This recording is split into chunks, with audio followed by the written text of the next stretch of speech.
Classic.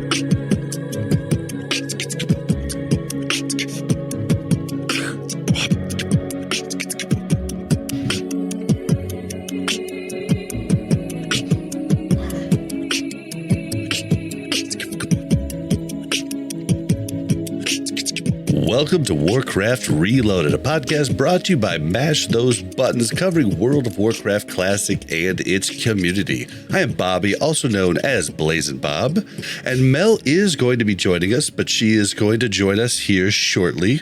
She had a rough day at work, so we needed to get the podcast going. We couldn't make these nice guests wait any longer, so she'll be joining it at some point. But to introduce the guests, we have Al, Josh, and Sam from Mere Casuals Podcast. How you guys doing? Grand. Yourself? I'm doing good. We're doing well as well. Yes. You doing good, Sam? I don't know. Sam's nervous because she's live. You guys got quiet again really quick. Yeah. Did we really? Because I turned away from the mic. Is that the problem? Nope, you're better now. Yeah, if you turn away, you guys have majorly dynamic mics, so if you turn away, it might be a little stuffed. Yeah. So you don't We got these specifically to try and cut down on the ambient noise because we have a lot going on. Yep. Yes, just smart. Like if you're going to do podcasts instead of stuff, dynamic's the way to go. All right. Well, guys, this is going to be a fun episode. We're going to be herding cats, I think, the majority of the time. Did you say herding or hurting? Herding. I would never hurt a cat. That's good. I'm allergic to cats anyways. I was going to say, I don't think that really cleared it up too much. I just don't know whether we're hurting or hurting. Can I tell an interesting story just off the top here? Well, hold on real quick. I got to start off the show real quick. Oh, fine. All right. Just like to start the show always by thanking our tank patrons and Thick Lizzie, Croxford, Braxton, and Turtle Whale. We stream the show live on twitch.tv/BlazinBob. It's BLAZZINBOB. I want to encourage you guys. The Discord is getting big now.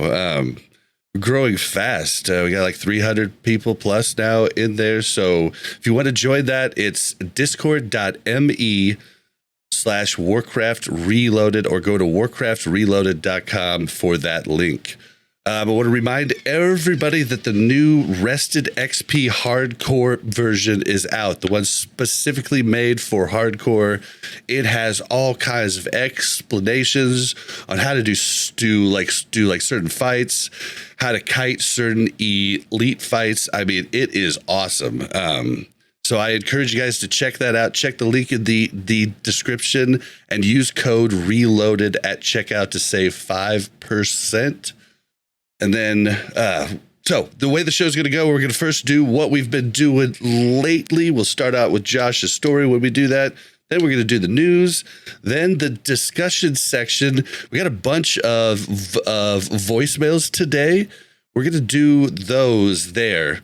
But just a reminder of the number to call. It's 816-866-1066, or go to speakpipe.com/Warcraft Reloaded. All right, with all that out of the way, let's say, what have you guys been doing lately in WoW? And let's start off with Josh's story. So I got two things to say now, actually. First of all, SpeakPipe. Sweet. So annoying because it limits how much you can leave. I think it limits it like to a minute or something like that. A minute and a half, I think. Is it a minute and a half? It felt like nothing because I left a voicemail for you months ago now. And do you know how many tries it took me to get that down to a minute and a half? Like I had to talk fast. I had to cut so much stuff out I wanted to say. Like I'm going to say you're still trying. I think that took 20 or 30 takes.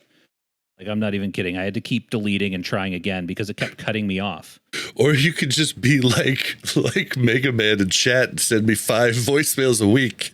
And then finally, like I've started listening to them backwards now because like, at least secret messages. He's just legend has it. Josh is still trying to get down to a minute and a half.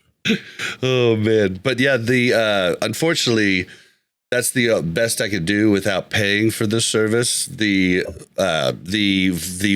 voice messages will let you go up to, I think, 3 minutes. Maybe it's 2.5 minutes.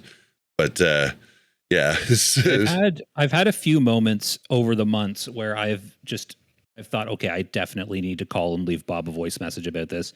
And I kind of decided that I'm just gonna call long distance and leave a voicemail this time. The thing is, I have free calling to the US. I'm pretty sure on my phone plan. I don't. It doesn't matter. It can't cost that much, can it? I'll just leave. It's worth it to be able to talk for 3 minutes instead of a minute and a half. I know Mel was working on something in Canada and she didn't realize, but she was talking she talked a bunch, probably over an hour altogether, and it was hundreds of dollars. But that was over an hour. I know Zunder does call long distance from Canada. So you might ask him what it cost, because he does that when he sends in one. It's worth it. It can't, for 3 minutes, it can't possibly be that bad. Yeah. So we'll have to get to the bottom of that. I had a story. Okay. So Let's do we're it. here. We're here. Is it a secret that we're here as your second choice? Well, I wouldn't say you're my second choice. We just had third or fourth. We just had fourth and fifth. Sorry, or fourth and fifth.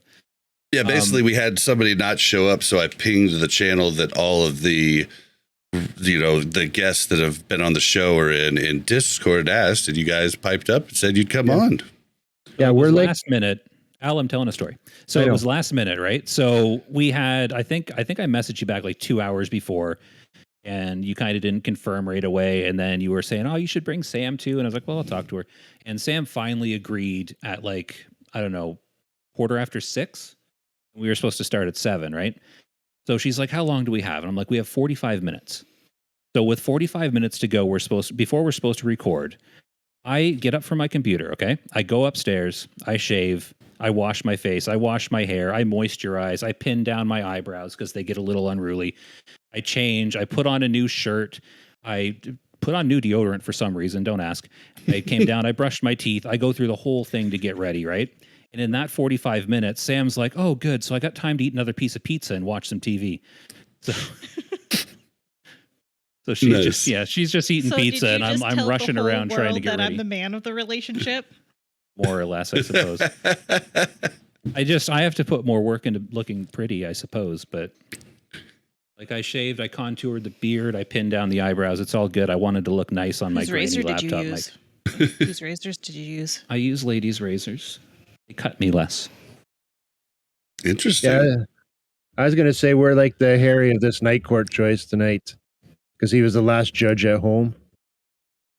Oh, wow, Night Court. I haven't thought about Night Court in years. Jeez Louise. Yeah. Well, the TV show. I think that was on reruns when I was a little itty-bitty kid. Did you know they're rebooting that? Really? No, I think they did reboot it.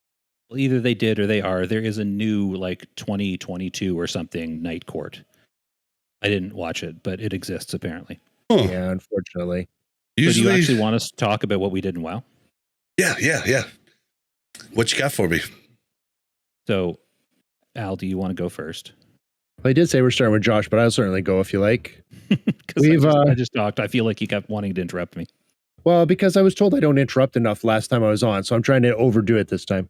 But I wanted to get that Harry Night Court thing when you were talking about us being the last choice. But, the moment has passed. I'm going to stop trying to talk fast because I'm stumbling over my words.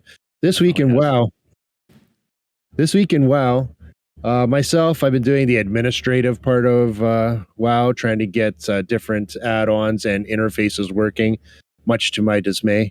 You've had a lot of problems with that, haven't you? Yeah. Then I decided, okay, I got to start taking my meds again so that I get through this. And then we decided to roll up some tunes on an era server. So we're going to try and do some PvP. So I started a warrior and what's that thing that scares people? Warlock. Your face. Warlock, right. So I have a warlock, which I'm playing with those two, and a warrior, which I just bum around on when they're not playing. I would have done that the opposite way. Well, I wanted to play the warrior, but Josh says, I don't think that'll be very helpful. But I said nothing of the sort. Somebody did. But the warlock, I thought, oh wait, that'd be cool just to fear people all around when I'm in there. Well, the thing is, because Sam and I are both hunters, so we'll all be like ranged pet users that can just harass people in mid and Warsong. It'll be fun and super annoying to play against us. Yeah, okay. If you don't have a pocket healer, Warrior's pretty shit.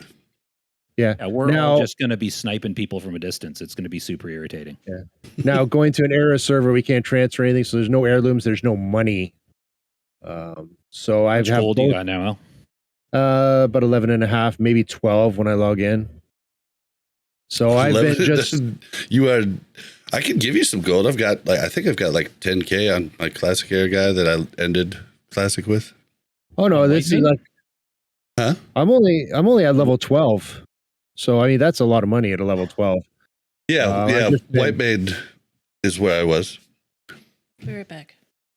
We've just been I've got 2 gatherers, so I have mine and herb on both, and just selling it. The ore's going pretty well. I hit a high on the market fluctuates wildly, so I got it on the highs, and I went up pretty good.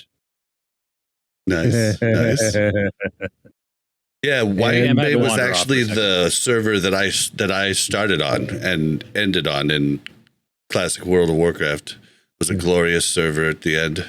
About 50-50 Horde and Alley. It was really cool. It's still like 60-40 now, like Alliance. I think 60% Horde, 40% Alliance, something like that. But it is a crowded server. Yeah. Like I think I went on record on one of your streams recently saying that nobody plays Classic Era because it's lame. Apparently, a lot of people play Classic Era. Yep. Well, in that one, it is packed. Well, they're also, I believe, White Maid is connected to 6 or 7 other servers in a cluster. So yes, it is. Yeah. I have noticed that, and it was confusing because it's not just in chat. Like, there's actually people running around with like, I can't list any of them, other server tags like Thunder Fury or something, server tags over their head. It was weird. I didn't know they did that. Yep. Yeah, it's I think that's probably what we're pushing towards in actual Wrath too. I think that's probably around the corner coming pretty soon. Yeah, so then we also had to go back to Wrath of the Lich King. We had to drag some cat around through a few instances. But it was kind of profitable, so away we go. Al is still talking. Yeah, so I used some of that. I'm trying to expand a little bit of our guild on the Wrath of the Lich King because we are trying to raid. So I'm trying to get Josh, the guild leader, to make a tabard that everybody's been asking for months, and and B, to expand our bank so I can start putting some raid consumables in. It's exciting that we'd be collecting raid consumables. I get busy. I have things that I do, like a lot of things. Yeah, you're yeah, like you're the only one. Okay, I get it. No, I'm just kidding. Whatever. It's but no, everybody wants it. Everybody's asking me, are we going to get a tabard? We want a tabard. Oh shoot, I forgot about the tabard. I should make a guild tabard. You know what you could do? You can pass me guild ownership. I would never. Sounds dangerous. Yeah. No, things would get done. Yeah, but like, I don't know. I'm just going to pass guild ownership to some random guy over the internet. Do you want me to come over to your house? That sounds unsafe. You going to talk about what you've been doing this week, Sam? Oh, sorry. I'm not the host. I'm pretty sure Al wasn't done yet, though. I'm good. Go ahead. I like to cut Al off. All right. The only other thing I figure waiting for a baby to be born. Your is that what that is? Oh, I just got that. Was it your? Are you talking about your daughter? Yeah. Nice. She's due tomorrow, but due dates and babies, they're always a quarter a day afterwards. So just waiting for my first grandchild to arrive, then this white hair will be official. And there you go. I'm Bob's your uncle. Okay. All right. Sam, what about you? What have you been up to? Not a whole lot. The most recent thing that I've done was playing with you, these guys, and Nettie, that 5-man night. You healed. Did I you enjoy healing? I think I did pretty well. You did. Yeah. We had a good time. Yeah, We didn't die a lot yesterday. I don't know. Go ahead. See, we only died when the tank disappeared and somebody didn't notice and ran in and pulled the entire first hallway. So who was that? What? Who was that? I think it was me. We were drinking quite a bit. I Josh had had one one beer. whole beer. It only takes me a beer. One beer gets me completely drunk, Is that and what that is? I'm at 3/4 right now. So, what else you been doing this week, Sam? And just playing the Era Classic stuff, the PvP What do you play over there? Hunter, Why do you play a hunter? Do you like hunters? because that's the only thing I really know. Do you have an alt? I do. I have 2. 2. That's more than me. Wow. What do you got? Tell him about your druid. Bob loves I druids. started a druid, then I died. Got stuck in the the bristleback place. Oh yeah, okay. So yeah, you know when you're a Tauren, you know how I'm Taurens are Tauren. awful, right? Yeah. I've So- never been one, but I know of Are you them. talking about that place down at the bottom where you have to go through the cave and go? Oh, I love that place. Yeah. Yeah, so the Taurens in their starting area, they have this like it's almost like a maze full of bristleback boars, down like in the bottom of is that Mulgore? Yes. It's I not think even so. the bottom of Mulgore. It's the bottom of the level 5 little pocket of Mulgore. And every time Sam makes a Tauren, she goes down in there to do the quests, and she never comes out again. She gets turned around and she can't find the Not the exit. first time. And she It's has to definitely call not me the over, first and time. she's like, "How do I get it? I don't understand." And I'll look at the map, and she's up at the top, and the cave's down at the bottom. And I'll have to start by saying, "Well, first of all, you have to go in the right direction."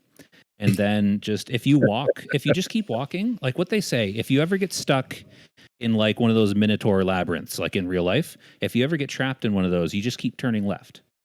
So just keep turning left until you find your way out and hope you don't get killed by a Minotaur first. Well, Or and bristleback. usually there's a lot of the caves are like a carbon copy of other caves. So So once it's you not even a learn cave, one it's cave, just an See, Josh area. tells me that too, and I still get lost in every cave.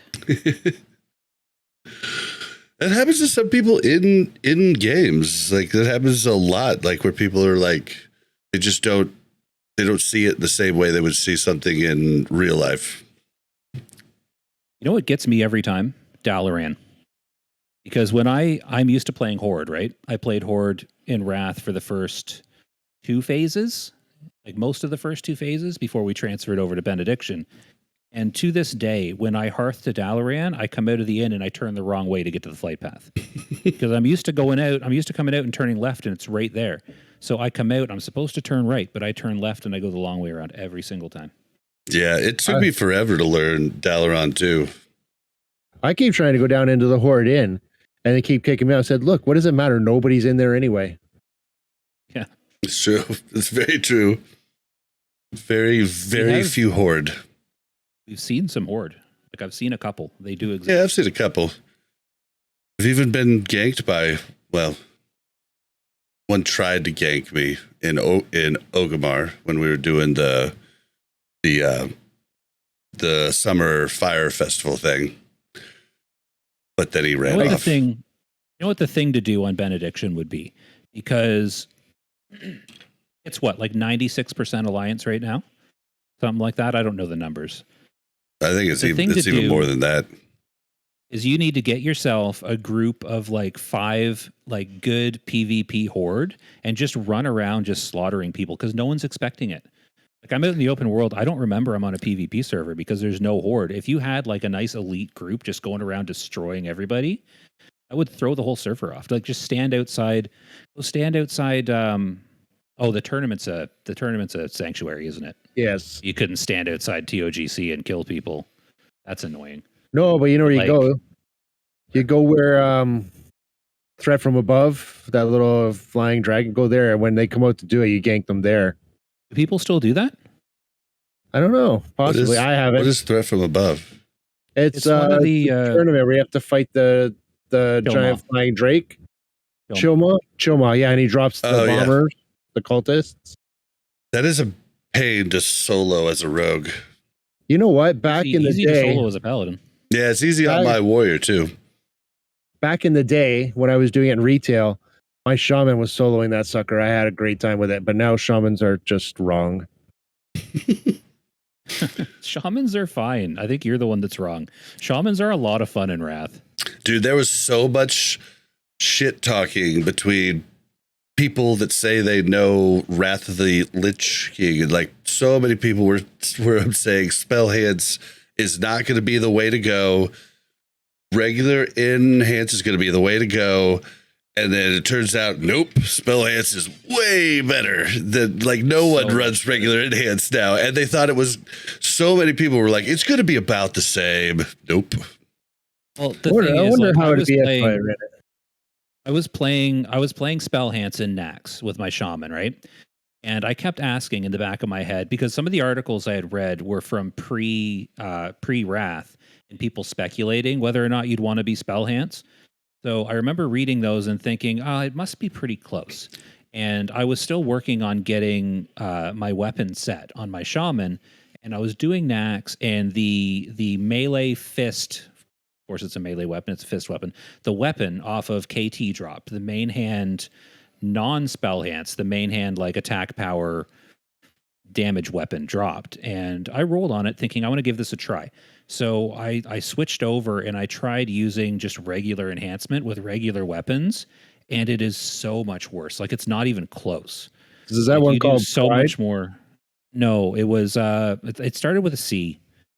It started with a C. I don't remember what it's called. But yeah, it's shocking how much better spell enhance is than the regular enhancement for a shaman.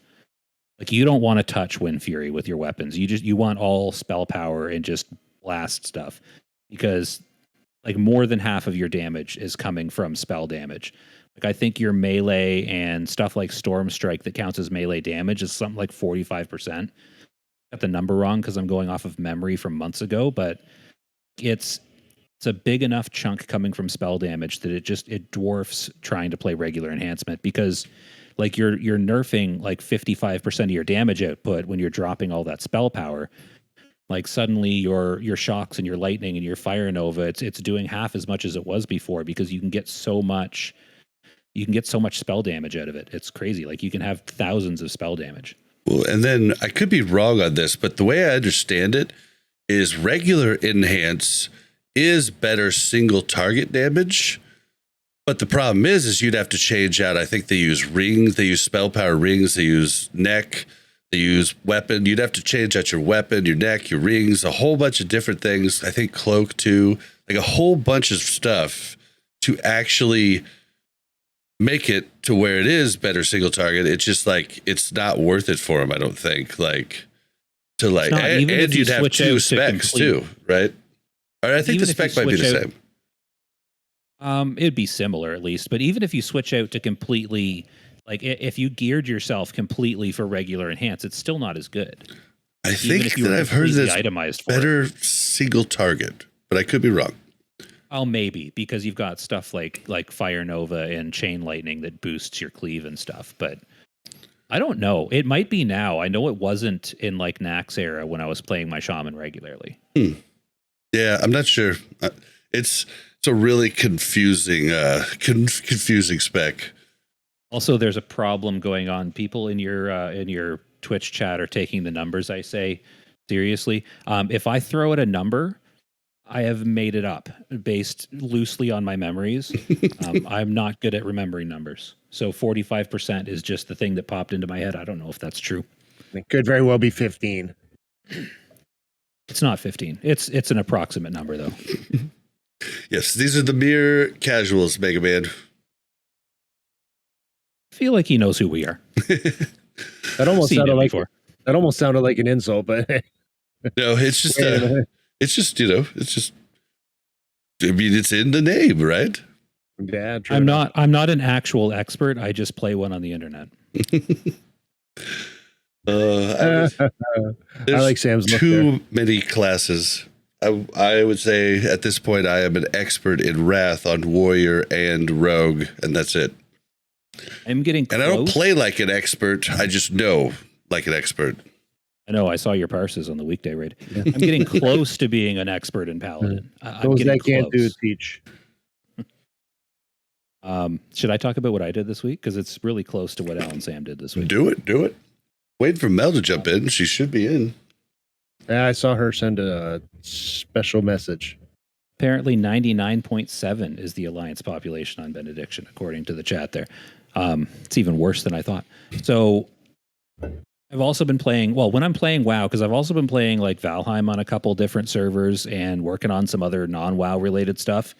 So I have been busy, Al. I can't just upload stuff. You've been playing Valheim on other servers?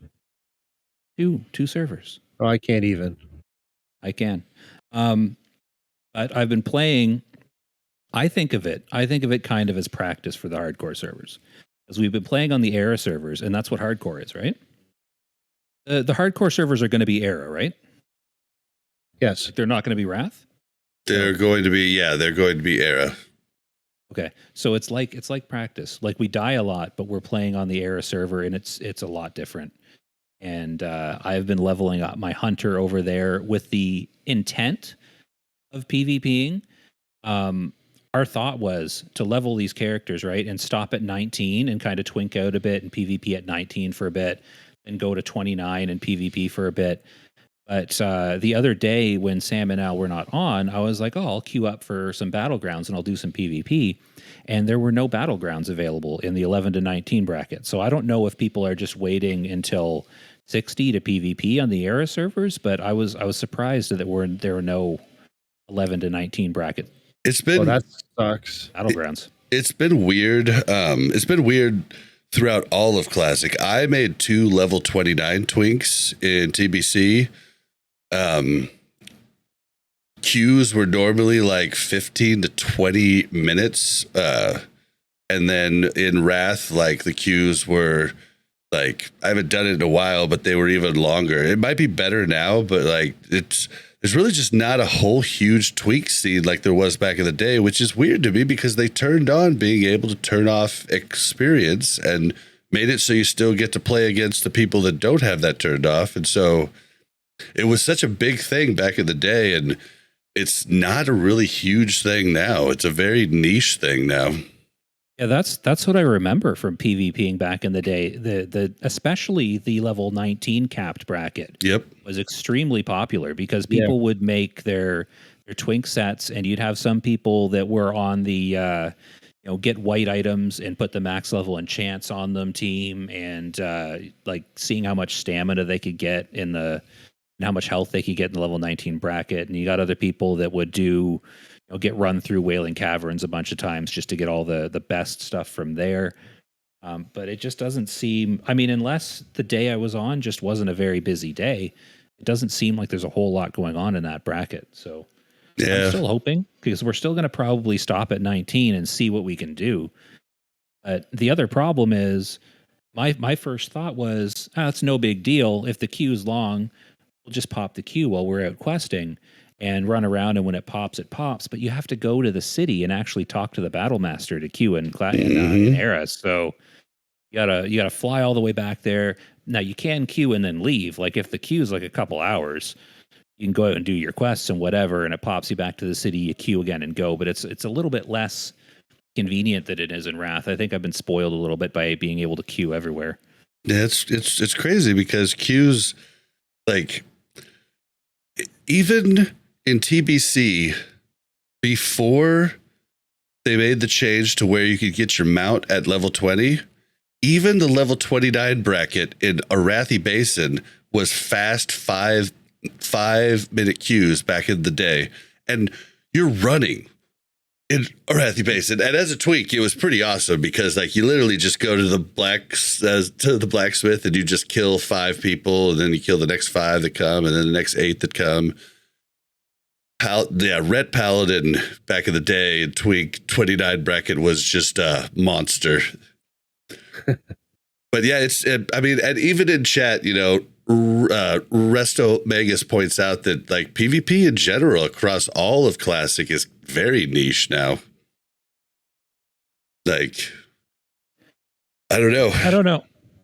I hope it works out because I miss doing the level 19 capped Warsong Gulch. Like that was fun because you don't have. I think that's still going pretty strong in Wrath though. So just the 19. I've no desire to do it in Wrath. I wanted to do it in Era. I just thought of something. You said you had a higher level at what are we, White Mane? Are we on White Mane? Bob said that. Yes, we're on White Mane. You have a higher level on White Mane? Yeah, I've got my level 60 bist out DPS warrior. We found somebody to run us through our dungeons. He's Alliance. Yep, Alliance. Aren't you? Yeah, he's Alliance. Oh yeah, definitely. All right, fine. Do you want to do a faction change while you're there? So he'll run you through, just not in the way you think. Okay. All right. Well, Mel has joined the pod. Welcome, Mel.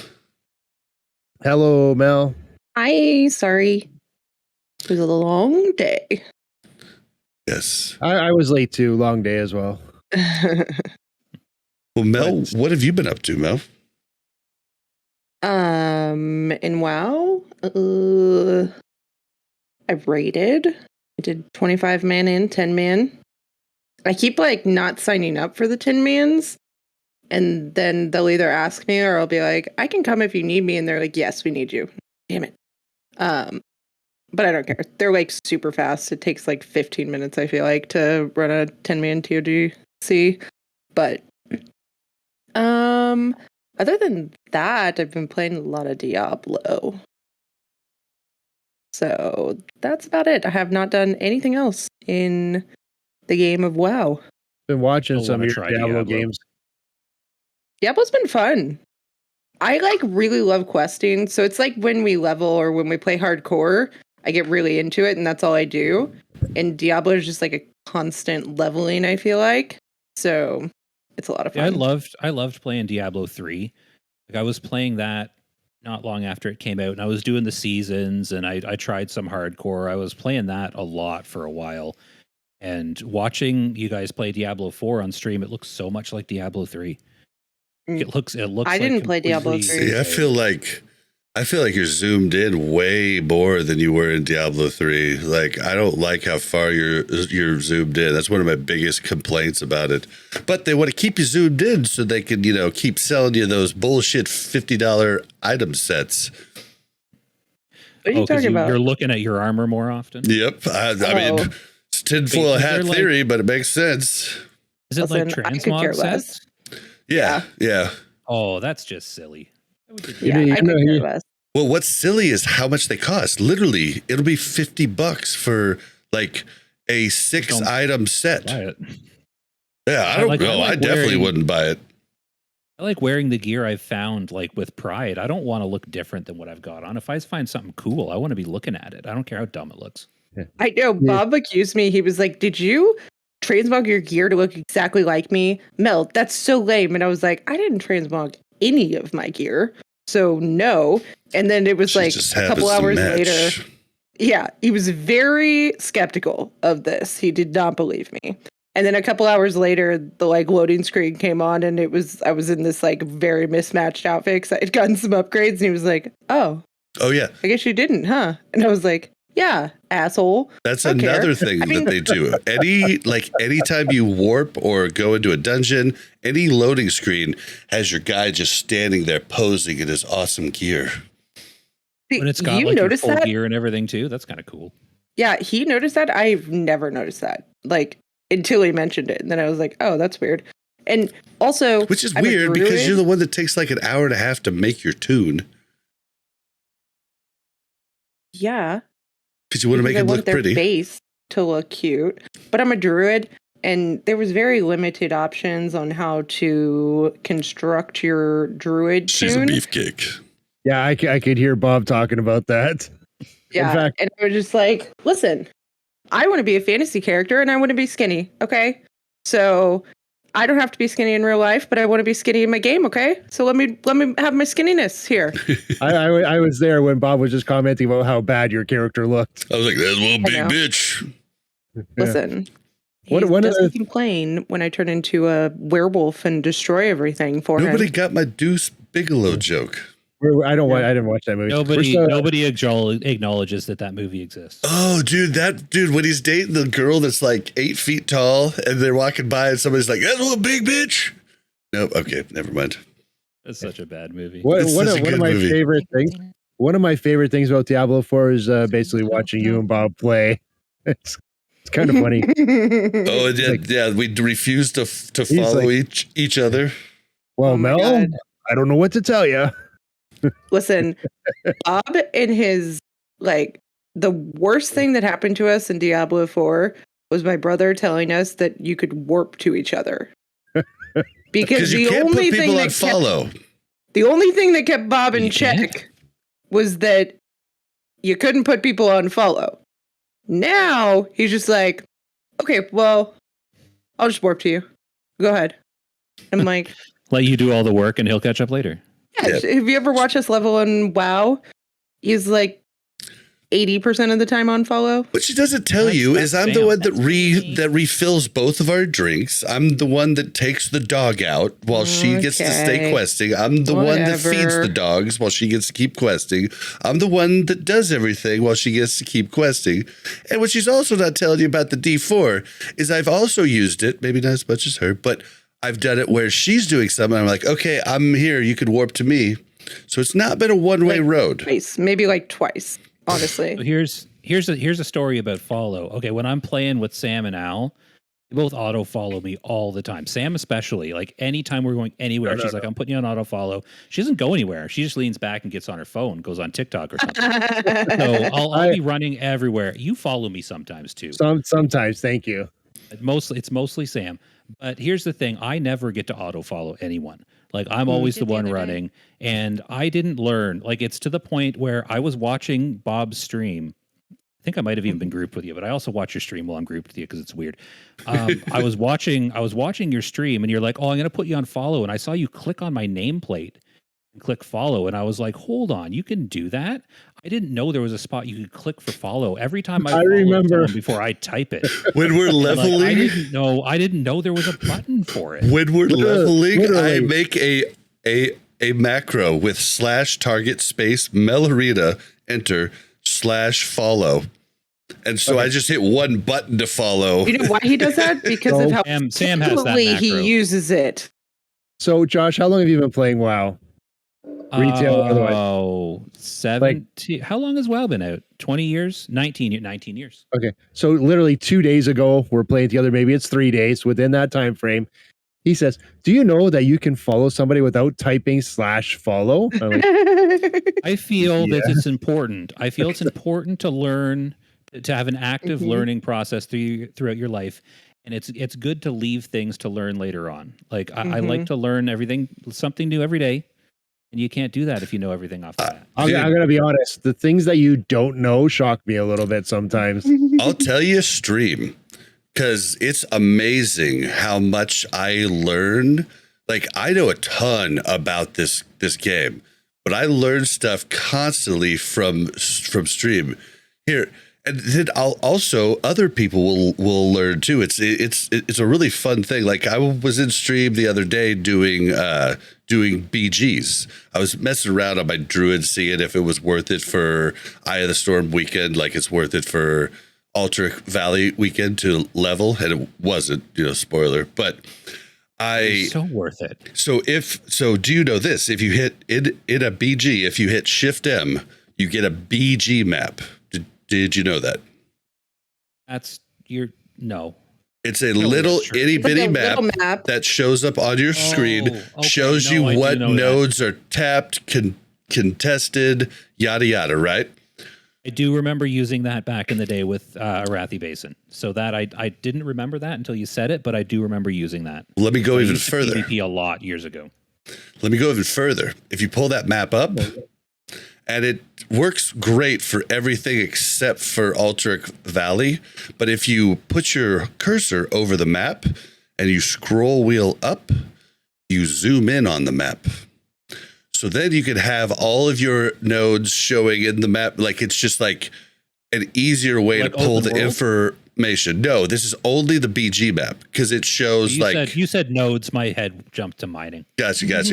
No, nodes is in like whatever it is for Arathi Basin, like the bases. It'll tell you if currently something's not, because like Resources. what so many people do is they just hit M and they just look at the map and then they can't see what's going on. Whereas I can know what's going on the map at all times without ever hitting map. And I could know And to where be all of my honest- teammates are. So that's a little tip for you guys if you guys are good at PvP. I'm just learning now that I have a shift key. So here's one of the reasons why I'm hesitant to stream. You're like, people will watch and they'll point out, like, I feel like, especially like if I'm playing, if I'm raiding, if I'm doing whatever, I feel like my results are decent. But if people were to see exactly how I go about getting those results, they would be like shocked and disturbed. Be Hold like, on. why are you playing like that? You're a clicker? What? No, I would never. Do you open your spell book to cast your spells? No, he's a clicker. Don't you have to? What do you mean? Yeah, I know. I was just making sure. Like you play with your spell book open and you just click that, and that way I leave my my action bar open. Here. Actually have I have forward bound to space bar so that I can just kind of rest my hand on that and then I click the spells. Let me give you another tip. If you ever start streaming, there's an option in OBS, which is what you use to stream, to Turn your cursor. hide cursor. So then Yeah, nobody will I know ever that. know that you're clicking. Although they'll see that. figure it out. Yeah, People will figure it out. People the icons will you light up. don't give people that watch Twitch enough credit. People that watch Twitch are constantly watching other people play, and they know how to spot the imposters. And I am an imposter. If it makes you feel any Well, they better, will I weed me click out. They will some know right away. things like if I'm a warlock and gonna make candy or gonna make a portal or gonna summon, like I don't put those to keys. I click that. How often do you do that during a high stakes boss fight, though? I mean, I click some things that's during a doing stuff high during stakes. downtime. That's fine. I do click some things during the fight. Like most of everything is set, but like for instance, Last Stand is kind of a worthless warrior ability. So I click it because I just don't use it very often. I click it. I don't care. But like different things, like on my warrior is set where his cooldowns use a speed pot. But if I want to use an armor pot because the fight's going to go longer than two minutes more, like if I want to use a mid-fight pot, then I'll click the armor pot before I click my big cooldowns, and so therefore it can't click the speed pot. You see what I'm saying? So there are little instances where I do click, and I don't think there's anything wrong with that. You know what I click? Everything. I click my freedom of movement pot on a noob, and no one complains about that. Not pot, macro. My freedom of movement macro for the tank. Yeah, it's just you were talking about on your show how you think strafing's better than walking with the mouse, and I thought to myself, oh yeah, I use both. Like in certain situations, I'm going to move with the mouse and be clicking things with the keyboard, and then in other situations, especially on bosses, like say for instance, Algalon, like I'm not going to run through the boss holding both mouse buttons. I'm going to hold D and strafe to the side so I get every white hit that I can, right? As we move back and forth. But like I use both. I also walk forward and backwards using both, like at different times. The mouse depending. seems like a misuse of the mouse buttons to me. I could be doing so much more with those buttons. Oh yeah, but I've got 12 buttons on my thumb. So like Yeah. And foot pads and like yeah. Don't you have one of those things that tracks your blinks that you use to communicate your movements? You've got all kinds of stuff that I don't use. I can get behind the blinks, but 16 buttons on your thumb, I have a hard enough time with the 2 that are there. That's 12. It's 12. Yeah. It took a long time to get used to it. Took a long time. Now it's freaking leap. My two buttons are my left and right strafe. I'm going to show you my 20 button. Weird. Interesting. I think that is weird.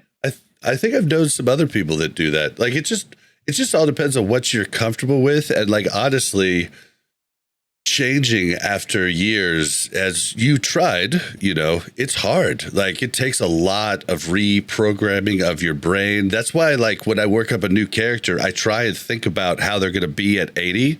Like I'm doing it with my druid, and you'll look at my stream and you'll see there's a whole bunch of blank spots.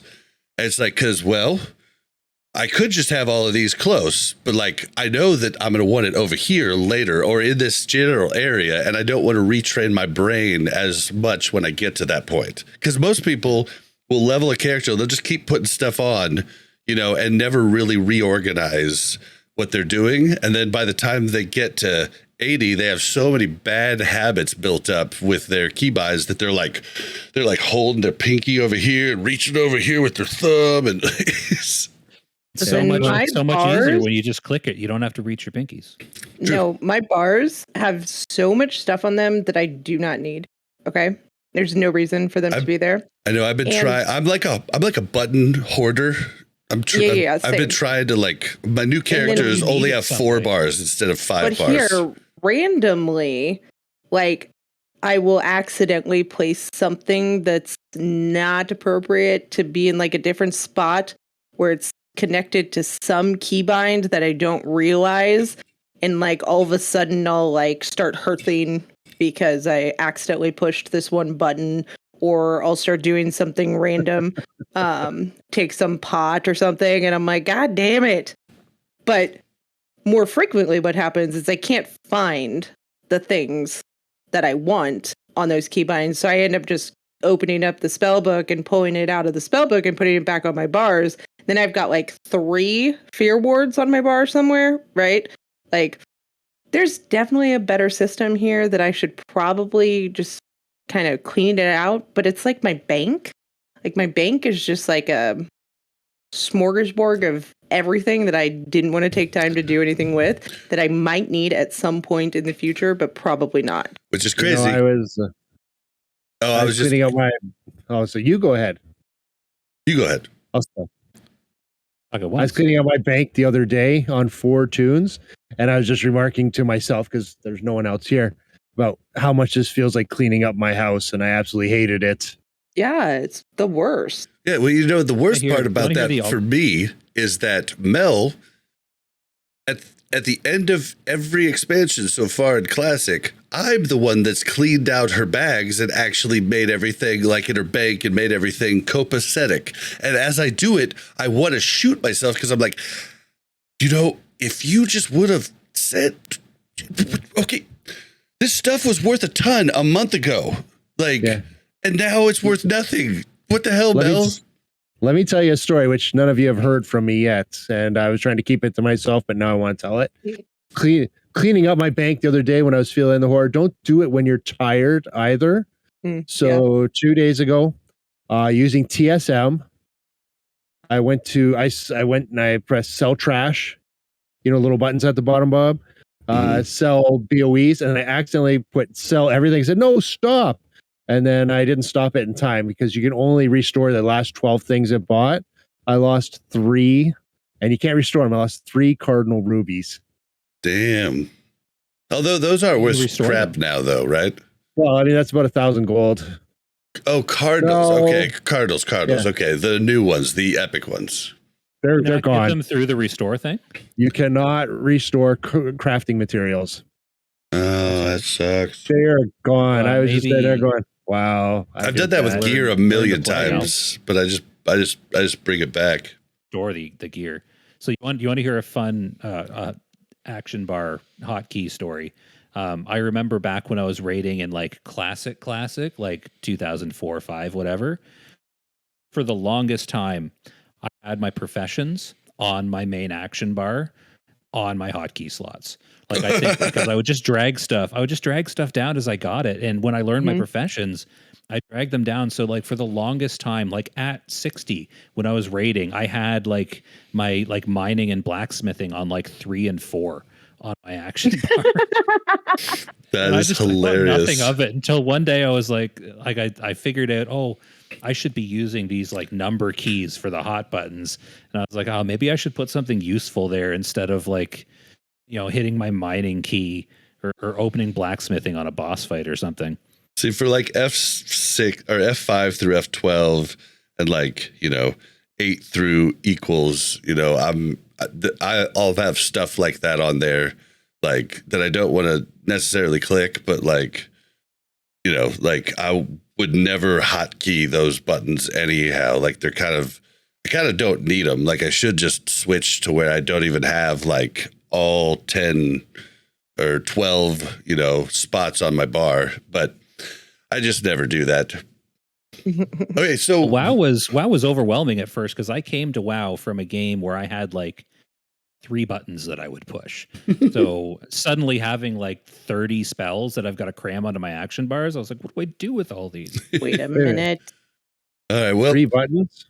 what I've been doing, I've been raiding still on a ton of tunes. I do a lot of raiding, but I've been working up my druid, and the cast here and Nettie came, and I've been questing for the most part, but I was at like level 74. I just hit 74, and I was just like, I want some gear and stuff, maybe. And so I just asked these guys if they, wanted to run some dungeons, and they graciously said yes. Nettie came along too, and we just boosted me up to like 75. Got a whole bunch of different quests done. Got a whole bunch of blue items. And then I just went and then also hitting 75, I could use the Omen of Clarity glyph that gives you an automatic proc when you use Feral Fairy Fire. And I've been blowing through stuff, and then I've been doing some boosting too. I got boosts all the other night while Mel and I played Diablo, and I just could hear the sound in WoW, so I'd hear every booster hits a ready check when you're going to reset the dungeon. So I'd hear the ready check, switch over, walk out, walk back in. And I just was able, it felt so good. I'm just leveling over here while having a blast over in Diablo with Mel, and it was just cool. But I've been having fun questing too. Been having a good time questing. I'm at 78.5 now, and hoping to get into raids this week. So starting Tuesday, hoping to get probably jump into a World of War 10 GDKP and be able to just have all 225 gear immediately. But also looking to maybe I need Runestone for the Druid, and that thing still goes for like 70-ish K in Like 19 Sidriel Essence. What's it called? Yeah, I figure I'll start out doing dungeons, and I can kind of fill out the tune, doing that. But I'm excited to start raiding on the Druid. I'm pretty comfortable with Cat, but I have not messed with Bear at all because I could literally, it's so OP. I could just pull 5 mobs, cleave them all down, be at half life, put 2 heals on, go right back in, 5 more. It's absurd how powerful the Druid is in DPS form. It's absolutely nuts. That's what being a paladin feels like. Yeah, but there's no way you're doing this type of DPS. Level 75, I was doing 5 to 6K. No, a level 75 paladin, prot, you definitely wouldn't do it in ret, but a level 75 paladin in prot, if you pull 20 mobs, you could probably do the same amount of DPS that I'm doing on 5. But pulling 20 mobs is pain in the ass, right? So it's absolutely absurd how overpowered the Druid is, especially for leveling, instant flight, and you could get all the quest items while you're in flight form. It's just absurd. It is absurd. I've been running my Druid around, actually doing some gathering, and it's kind of fun. I'm beating a lot of the bots to some of the herbs.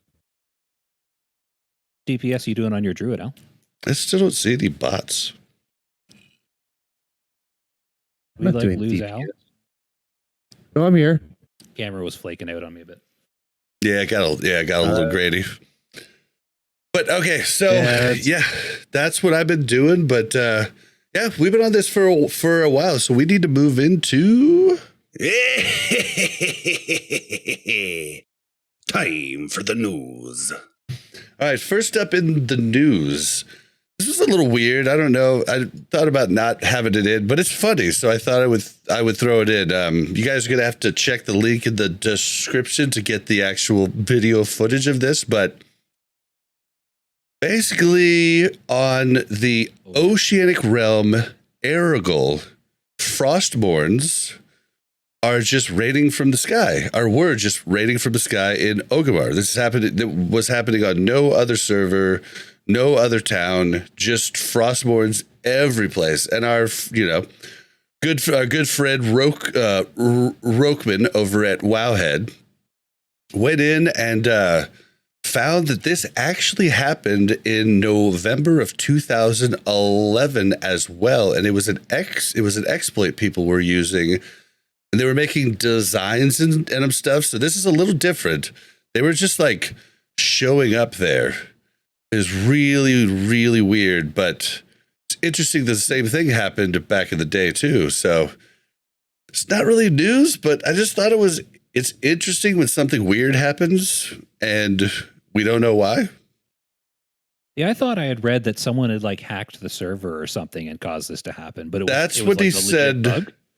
That's what they said back in the day. As a result of hacking, the 2011 one happened, but we still have no confirmation or any idea why this was happening on Arugal. Definitely weird. Anybody have any thoughts on it? I mean, I don't. I just thought it was cool and thought I would mention it. But Mel here? Sorry, I just got back. I'm coming. She probably didn't have time to look at the Nope, notes. I did not even hear. All right, well, none of us have anything to say about it, but if you want to check out the fun video, check it out in the show notes. Second up, Doesn't Thrall and Hellscream get into a fight and the Lich King interferes at some point? oh, you're asking me about Thrall. lore? I have no idea about lore. No, this happened in retail. Thrall and Hellscream were battling it out in Orgrimmar, and I think that it started to the Lich King's minions started to attack Orgrimmar. I wonder if that's just a sign of things to come. I don't know. I mean, I literally know nothing about lore in classic or retail, and I did not like the lore in Dragonflight, at least the amount that I played it. I was not a fan. What is this Dragonflight that you speak of? Retail, modern, whatever you want to call it. Yeah, it was. There's a lot of colory haired people. There was People with colored hair are the worst. Yeah, there was no toxic, masculine men, and I was like, what the hell? Like, where's my representation? But yeah, no, I just wasn't a big fan of it. I never tried it. Yeah, I don't. I think this is a bug, Al. I don't know. But if this is no what way Al's it's like talking an about, intentional lore thing. Like, there's no way. but if it is, you heard it here first from Al from Mirror Casuals. There you go. All right, next up in the news, Hardcore Realms launch date August 24th. Hardcore Realms are coming out August 24th. Less than 3 weeks. Yeah, it's going to be a little nuts. Are you guys going to play? That's the plan. Like, I think part of the reason why I wanted to start playing some classic era stuff is to like acclimate myself a little bit. Like, I don't want to start playing hardcore right now before the official realms are out. So kind of having something to do just to mess around on classic era servers just to relearn, because it's a different game. Like classic era, it's a different game from Wrath. Like, Completely different.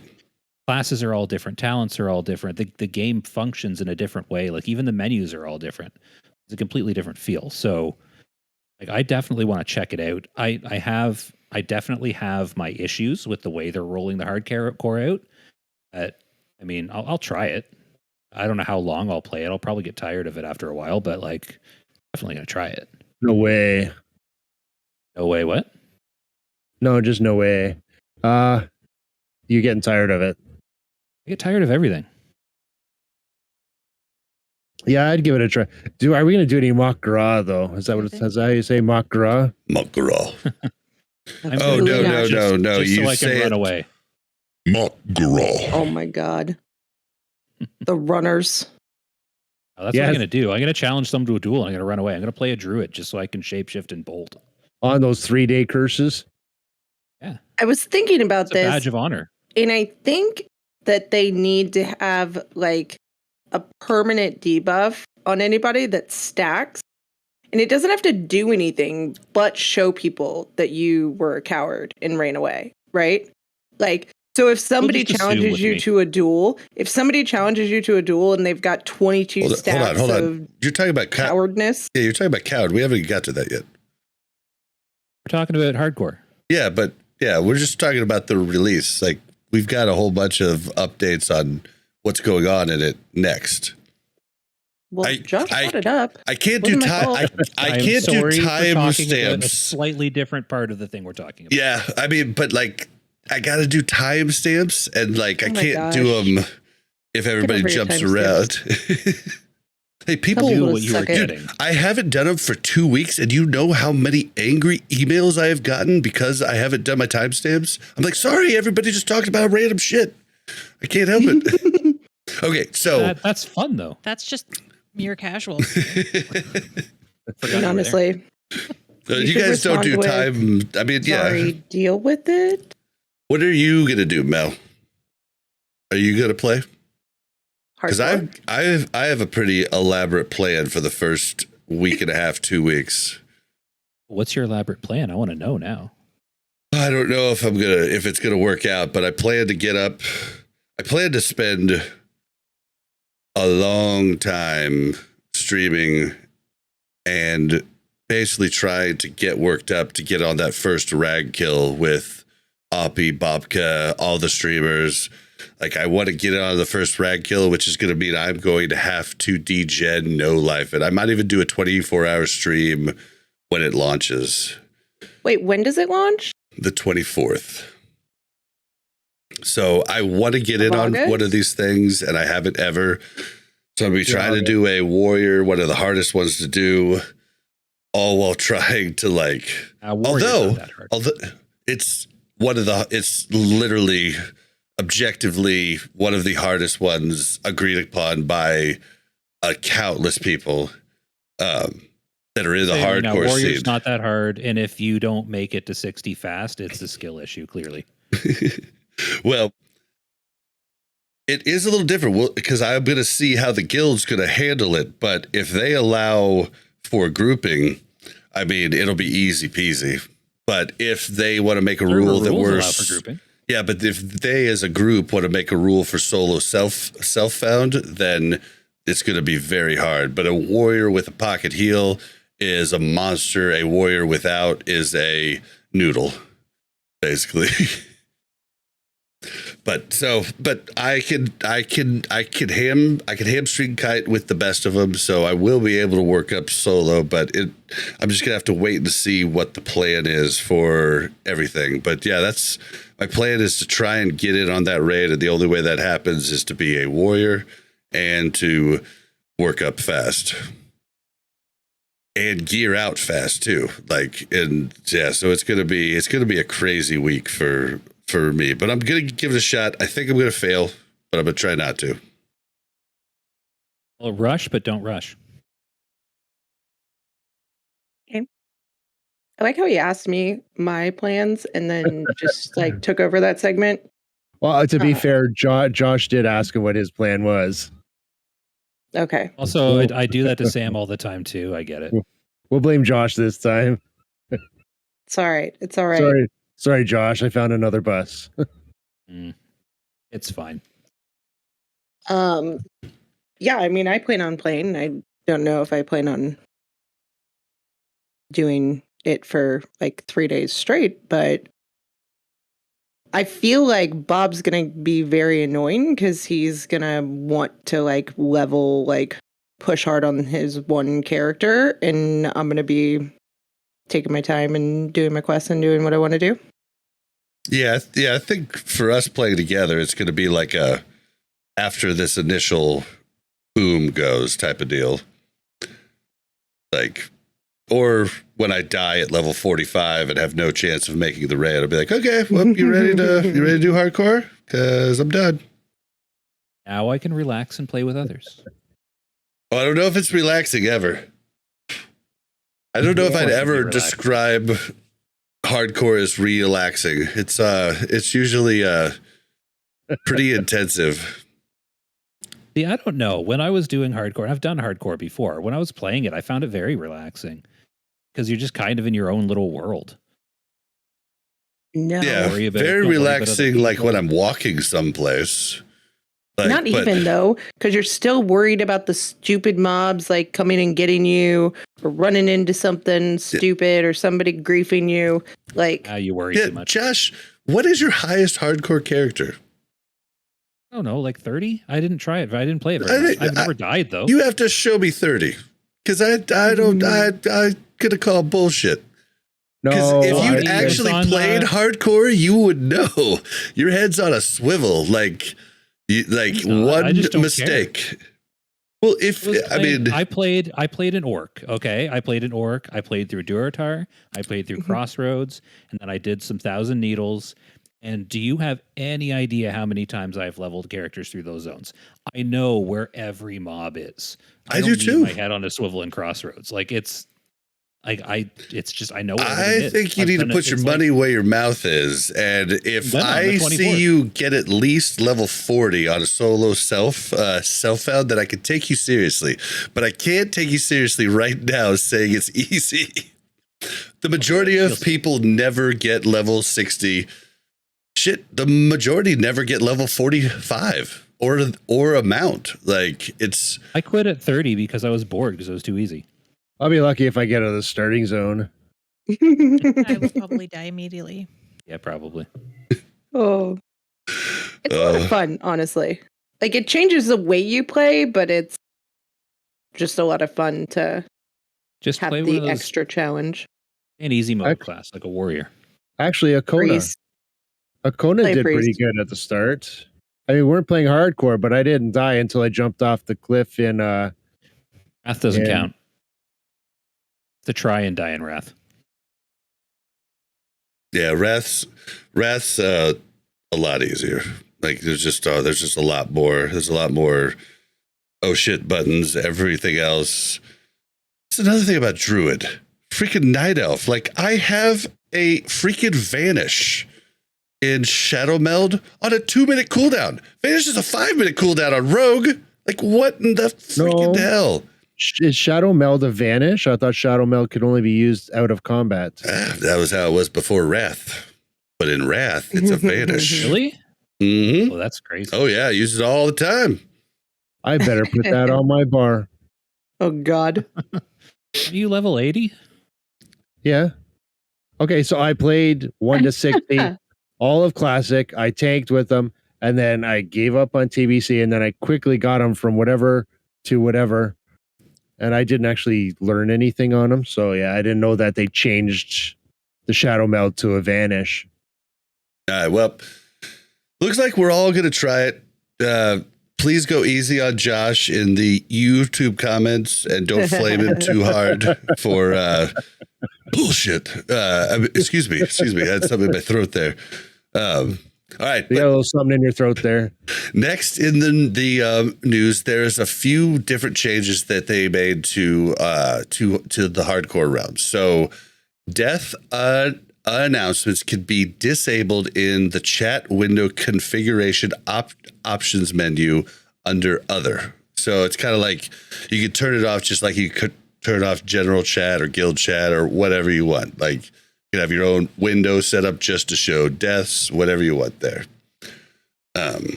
Then guild deaths will display the creature that killed the player character and the zone or area they died in. So it's kind of cool that you get to see the guild deaths, right?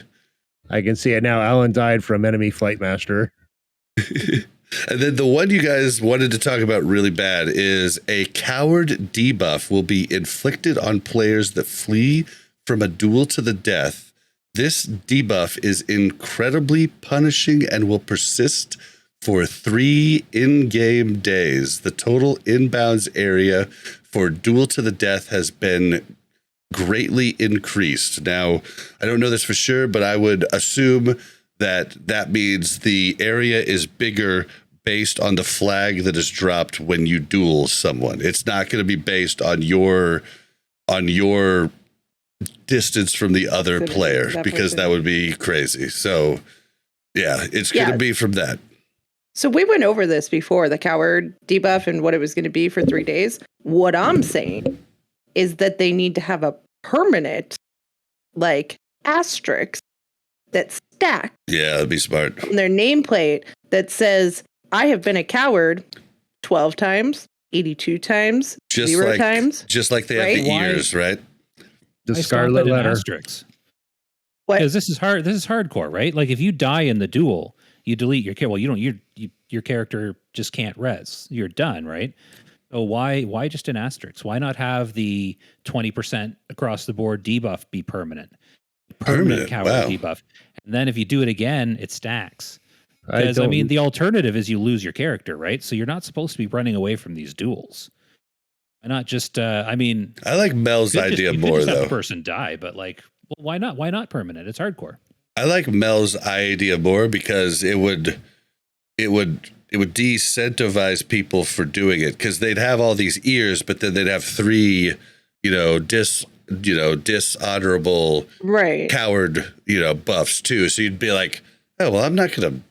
Basically, like if one Yeah, buff like, stayed, I'm not gonna nobody duel would you. duel them ever again, right? So Yeah, and that's the thing is that, and there could be an excuse for 1 or 2, right? Like, say you just weren't paying attention or something auto accepted and you accepted a duel that you didn't realize you had that turned on and you're like, oh, hell no, I don't want to do this, right? And like you run away to survive. And that's fine. But if you've got 5, 10, 20 coward debuffs, I'm going to be like, forget you. You didn't even, like, you don't deserve any of those wins you've gotten. You just play until you either know you're going to win or you know you're going to lose and you make a choice. That's stupid. Yeah, I don't think And I need then- a yeah. Scarlet Letter follow me around. Here's the other thing. If the debuff part's permanent as well, then you're opening up another level of hardcore. Level 1, I don't know if you can duel it. I don't know if you can do the Makarov thing at level 1, but the first level that you can do it, you duel someone and you run away and you get your 20% debuff. You have to level to 60 hardcore and make it an actual challenge. I've been watching, God. this morning, or no, yesterday at some point, I think I was watching a Guzu video, and he did a Makarov at every level, and I think it was on the PTR, so it was like 1, 2, 3, 4. And so, yeah, I think you can do it as early as 1. I thought there was something where you couldn't do that. Like I thought you couldn't duel at level 1 because then couldn't you just like keep making level 1 alts on another account and collect ears? Like thought you had Oh. I thought you couldn't do the duel to the death thing until like 10 or 20 or I something. think I it's thought like there was a minimum 13 or level. something. I think weird, it's, yeah. I think they 13. moved it to 19. I think they've moved it around a few times. That sounds like what I Maybe, heard. Yeah. maybe I it's think not 19 the PTR. now. But Go did say that if you get a coward, wait, Go, are you saying that if you get it, you lose all your ears, or you think that you should lose all your ears? I think he's saying Says it. I He's think saying he you said should. you should. Yeah. Ah, Oh, we Okay. should. I like that. Okay. That's not the way I Okay. read it. I still want to know if you're a coward. Too. I Yeah. still want to know if you're a coward. Yeah, because basically, No, if you're running from those, you're basically like a troll and a like semi-griefer, right? Like if you have more than 1 or 2, Or I'm not going to just a coward. Well, or It's not both. griefing. It You doesn't harm lose the other all of person. your ears, and you get the coward buff that stays. No, Like, I'd be down good with that. just losing my ears. Nope. Your I'd be idea good was with I just that need losing you my ears. labeled. I need you I don't want a labeled. label. you that was Well, I saying have last enough then week labels don't in my duel. life. duel Then should don't never duel. end. Should be able to like sneak up the person like in Iron Who Sword. said Yeah, that? Who said that? It was somebody that on wasn't you. here. That must have been Jerome or Go or something. I don't remember. Yeah. It was either Jerome or Go. Yeah, Like, that Or who idea, knows? It like, could have that been- sounds awesome. it could have been. How Yeah, it could have been horrible is it anybody. for the person that didn't run though? Like then they're just like totally on edge, and it's so unfair because you know who probably run was the frickin' druid, and then the druid's gonna stealth up to him when they're like 10% health on a mob and just destroy them because they've got their I'd be like, I'll PvP take that flag. ear. Thank you very much. That is not a good idea. not Here's a good thing, idea. though. If they can flag who the coward is that ran away, then they should only have it so the person that didn't run can sneak up on the other person. All right, that's fair. And once But you initiate that's combat, too much they work. can fight back. That's too much work for Blizzard. I mean, We I'm should talking make them work more. reasonable expectations here. we Like, should give make them them- work more. See, I'm give talking them a fun stuff label. I want to do. Yeah, I'm just saying it's like tattooing on your head that you're an asshole, right? Like, give them a label, let other people shame them to death, and it'll stop. It'll go away. So what you're all saying is that I shouldn't play hardcore. No, you should. You just shouldn't duel when you play hardcore. Okay, Now, the okay, I like that one better. I'm not going to duel. I am terrible at dueling. Yeah, I'm not Yeah, dueling. I'm not Wanted to gonna duel. Well, I and will in 100% vanilla, not duel. like only certain classes are good at dueling, and there's a lot of rock paper scissors types of deals going on. Oh. Like I mean, you're gonna be like, okay, well, I'm a warrior. I'm never gonna duel a mage. Sorry, just You not know gonna what? do it. You know, like Honestly, that just I think they that should gives me just- anxiety just thinking about that. I think they You know should what I just put just- a barrier around where you put your duel. that's what I You put your said. duel down. You just put a little invisible barrier where you Hey. and the dueling partner cannot get in and out of. You're taking And my you just stick there. yeah, you're taking Well, my your idea- idea from last week to have like the octagon where it's just like you can't leave, so you could push somebody up against a wall. Like You want to that be was able mine. to watch. You want to be able to stand outside of Orgrimmar dueling people. You want everyone around to be able to watch. No, Everybody else can come they in and can out of come it. in and Some go of out. this. Yeah, it's They can just come in you and out two as they can't leave. Yeah. Hey, Yeah. you wanna talk about Although watching? at the same How about time, no, it'd be so much cooler if they couldn't come in. I'm thinking Stranglethorn Vale. All right, you wanted to watch? Fill up the arena. You can sit in the seats, and anybody that goes down in the middle have a battle royal.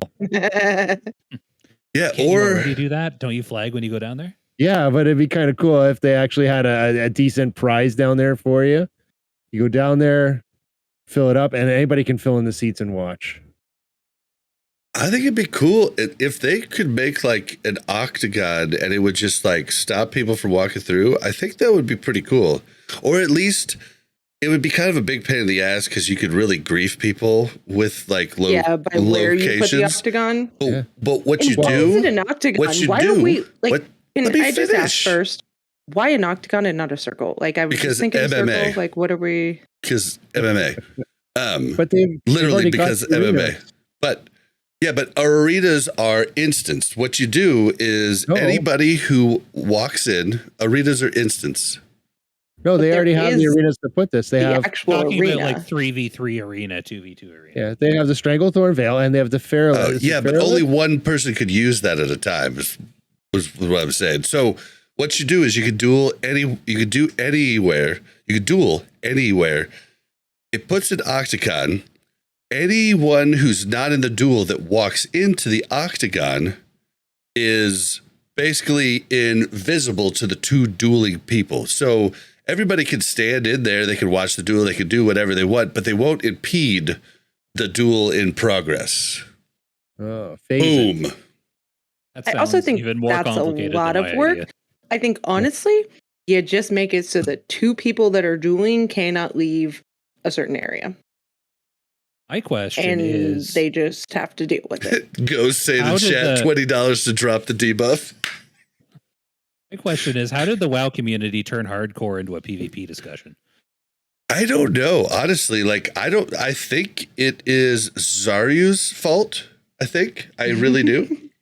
I don't know who that is, but I blame him. Well, when in doubt, He's blame the Zarya. really good looking mage dude from PvP retail that decided to play hardcore because the retail PvP season was, I guess, this is not me saying it, guys. I don't know.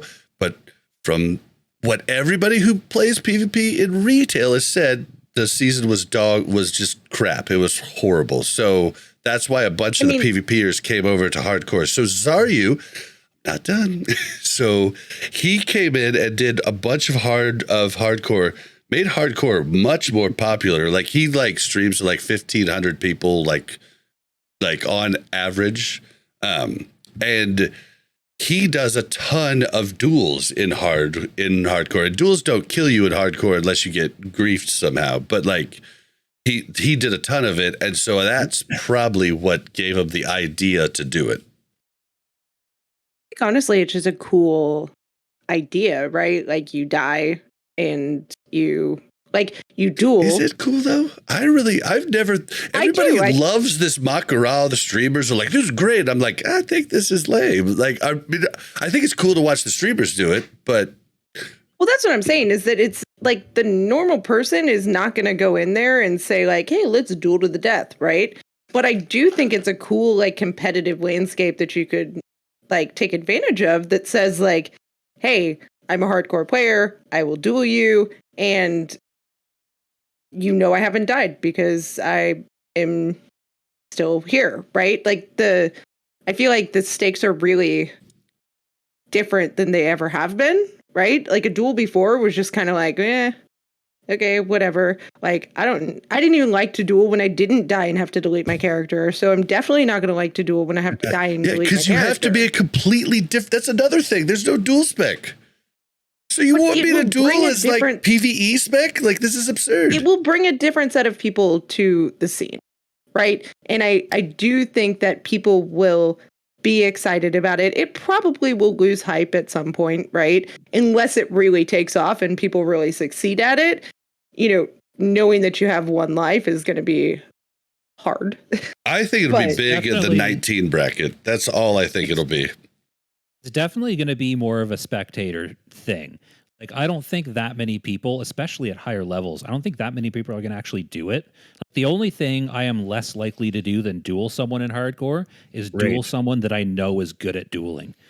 That's the last thing I'm going to do. Even Zaryu said if that. You've got like, if you've got like 2 level 60s squaring up outside of Orgrimmar, like, people are going to start shouting. People are going to come watch. Like, it's going to be a spectator thing. Like, it's going to be an event when 2 like raid geared level 60s go at it. But other than that, like, so then I don't care. I'm not going to do it myself. I'm going to watch when other people do it. That's about it. For sure. So then here, to build on Al's idea, it wouldn't work in normal practice.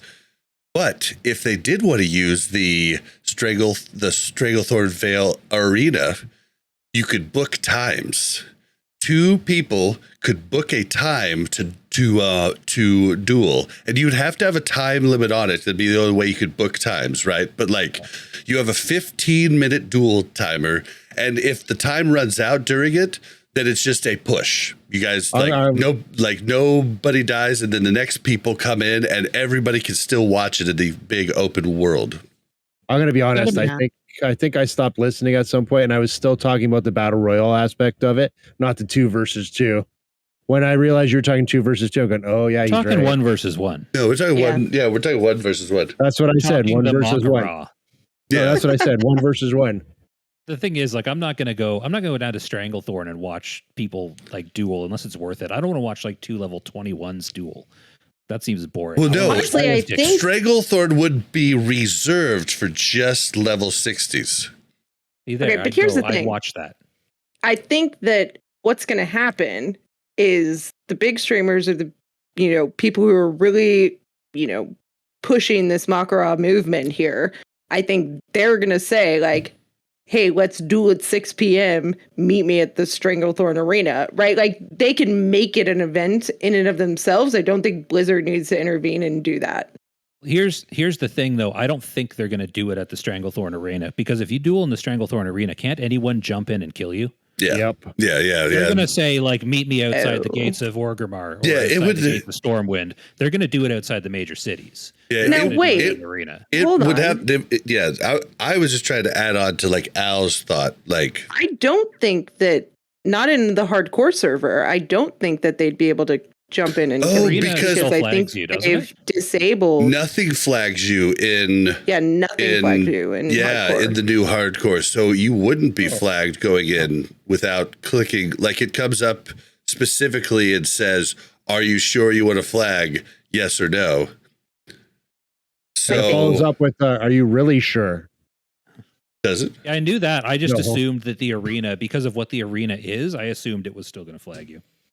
Yeah, they took out everything maybe that that's could one accidentally thing. flag you. Maybe Maybe it does, because that's how you get the trinket. So maybe that's the one instance. I'll have to check with like Winky or somebody that knows a ton about this, because from what I understand, they've removed everything that flags you automatically, every quest, all of that. So I don't know.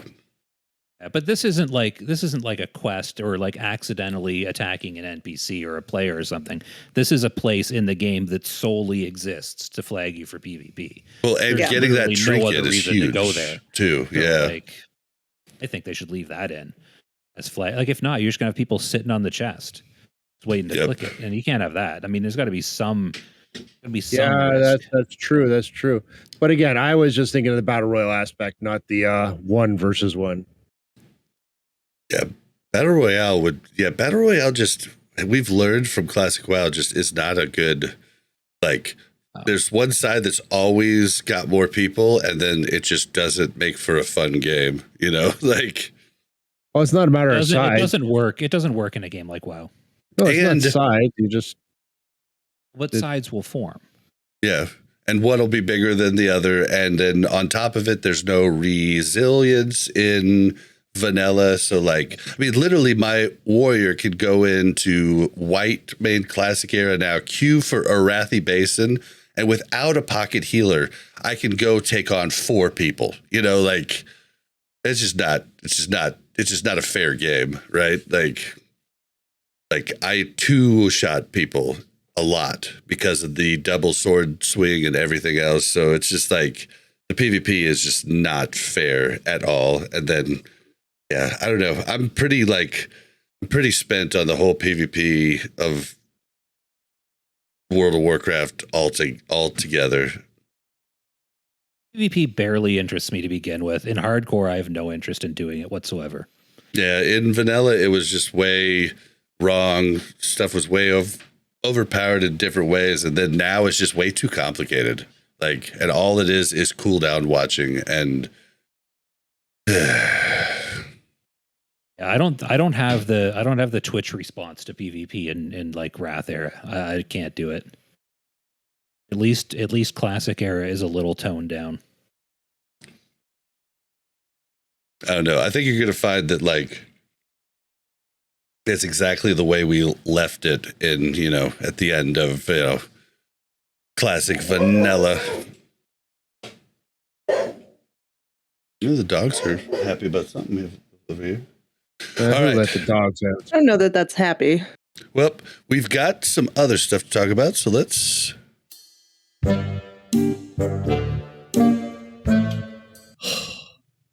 Bobby, we need to have a talk about this World of Warcraft Classic. Do I look like I know what a WoW token is? All right. Well, we're getting a lot of voicemails, so thank you guys for sending those in, and they're kind of a fun thing to do for the discussion topic. So we've got 5. I don't know that we're going to get through all 5, but we're going to start and see if we can get through some of them. So you guys are ready? I'm going to play the first one. You guys good? I'm good. Yeah. Okay.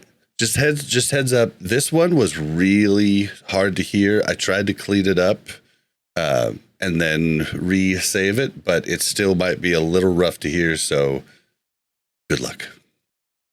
Hey, what's up, Warcraft Reloaded? I was just listening to part 2, towards the end there, where Bob starts talking about WoW 2. And I just wanted to say that his point about retail being bloated is something I experienced, because I've occasionally felt like, oh, I want to go back and just sort of play through some of this content as kind of a solo player, just, you know, soak up the story, the gameplay. And I essentially a new player every time I do go back, because it's so long between taking a look.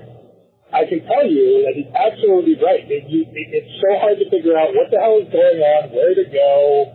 I can't even figure out what the timeline is.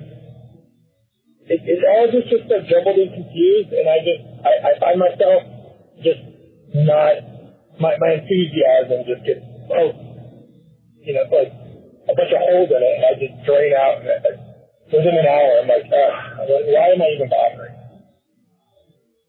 So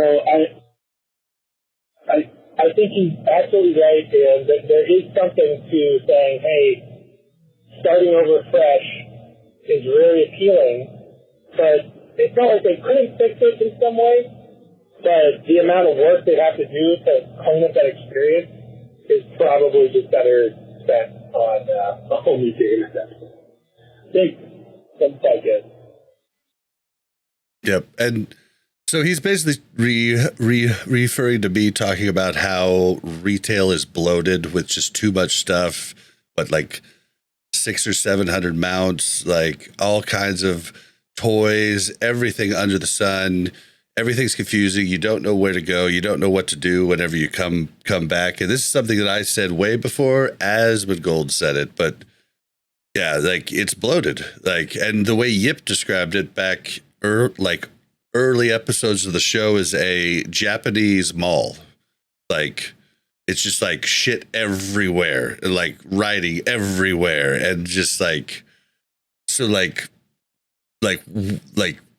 would WoW be better just to make a WoW 2? Well, I've got opinions on that. Games in the past, MMOs in the past that I've seen make sequels, the sequels have been flops because people just continue playing the original game. And that's why they put expansions out. Like, but people have stopped playing retail though. Have they? Oh yeah. Because like there's a whole bunch of whales in retail, but my understanding, because I don't play retail, I haven't played retail in years. I have no idea how healthy it is, but from what I've seen on platforms like Twitter, the people that play retail seem to play it because of how bloated it is. Like they're mount collectors, they're Pokemon players. Like they want to get on and they want to collect all the different transmogs. They want to collect all the mounts. And that's why they're there. And then everybody who wants to experience a less bloated version of the game goes and plays like Classic Wrath or Era. And I don't know, like why would you need a WoW 2 when you can just do a Classic Plus? Because you already know people are going to play it. Well, from my understanding, between Classic Wrath and Classic Era players, like we're a bigger population than retail. Like I can't give you any proof, but it's just, I mean, I know a lot of people and the hinting is that, basically Classic saved WoW. So it's the only reason I'm playing. I wouldn't be playing if Classic wasn't out. Yeah. And I think there's a lot of people entirely would say Classic Plus is actually a new game. Like that could be really cool. And so here's the thing, less though, is purple that and blue hair too. I think that they benefit from having everything under one umbrella because it keeps people maintaining their subscriptions by having different options of things that they can play. Mm-hmm. Right? If you make it a totally different game and you make them buy that game or order another subscription, I think you're going to split your player base, right? Where some people are going to say, well, I want to play the hardcore on the Classic Era servers, but if I had to buy a whole new game or a whole new subscription to do that, I would be less inclined. I'm not saying I wouldn't, because I probably still would for hardcore, but the idea is that you can go back and forth between all of these different versions of the game, and it's enjoyable, and it maintains you keeping that subscription, which is where they make their money. They don't make their money in the, single box cover of getting, they make some money, but the subscription is really where they make their money. And so I don't know. I feel like retail, they make their money from the whales that buy everything that comes to the shop. Yeah. So here's the thing is that Classic might have more people playing. I'm sure they make more money on retail. Yes, that I would say is a very accurate statement. There's that much stuff to buy in the shop. Oh God, yeah. Oh my God. Is it all cosmetic stuff? Mm-hmm. Why do people? I don't know. I will never understand why people spend so much on cosmetic stuff. I have no clue either. Didn't they actually put a vendor in the game? You can walk up to it and you don't have to go into the shop. The shop is it's an NPC. I don't know. I don't know. They have some new thing where you can get a lot of stuff with another form of currency. Like I said, it's bloated. Like I don't want to misspeak and say it wrong. But yeah, there's like a new there used to be the black market, but now there's a new thing that they do where certain things are available weekly, or maybe it's monthly. I don't even know, but like you could use a different form of currency to buy that stuff. And it's just like, it's a mobile game in PC form. Like, and all I can say is Microsoft taking over is a happy possibility of a good sign to move in a different direction, because Activision has sucked. So yeah, so like Microsoft actually is fine with losing money on lots of projects if they build something big. So maybe we'll get lucky in the next, 5 to 10 years, but I think it's a long ways off. I mean, Microsoft is a very successful company, not because they lose money on a lot of different things that they believe in, but because they understand that there is a process of you go in, you lose money, and eventually you will make that money back and then some, right? They're It's not a much going to more invest in elegant something way to because, say what I just said, yeah. right, but I'm just saying they're not going to invest in something the way every ideal gamer is wanting them to, in a thing that says, like, they just want the game to be great. They don't care how much money it costs, and they don't care, how much money they make. They do. They're a business. Yeah, they're okay. Like, they're definitely okay to lose money to try something new, AKA Zune, AKA yada, yada, like they're willing to give stuff a shot. Whether they hit on it, is a different story, but there's always a plan to hit on it. Tell me if I'm hallucinating or because I just had a memory pop into my head. Did they not announce a new WoW game, like an open world survival WoW style game at some point recently? I don't think it's WoW. It's a new IP as far as I know. thought it was connected to the WoW IP. Not that I have heard, but I could be wrong. I believe it's a brand new IP. Okay. I thought it was connected. I thought it was like an open world survival WoW game. And I was thinking, well, isn't that WoW too? Like isn't that already that? But if it's not, if it's a different IP, then never mind. But and it's more like a Valheim type of game. It's an open world survival. Yeah, open world survival builder game. Sandbox survival kind of. Yeah. Yep. Which, I mean, I would definitely try that. I love that type of game, but I think it would be a mistake. I think it would be a mistake to put it a WoW 2 at this point. Think so? I think you've got too many people that are ingrained in the game. Like, I think like the WoW community, I feel like is very good at expressing what they want. And I haven't seen too many people asking for that. Like, you see a lot of people asking for WoW Plus, or Classic Plus. You see a lot of people asking for fresh Classic servers. You see a lot of people asking for Cata. Like, I think the WoW player base is pretty clear about what they want, and it doesn't sound to me like WoW 2 is what they want.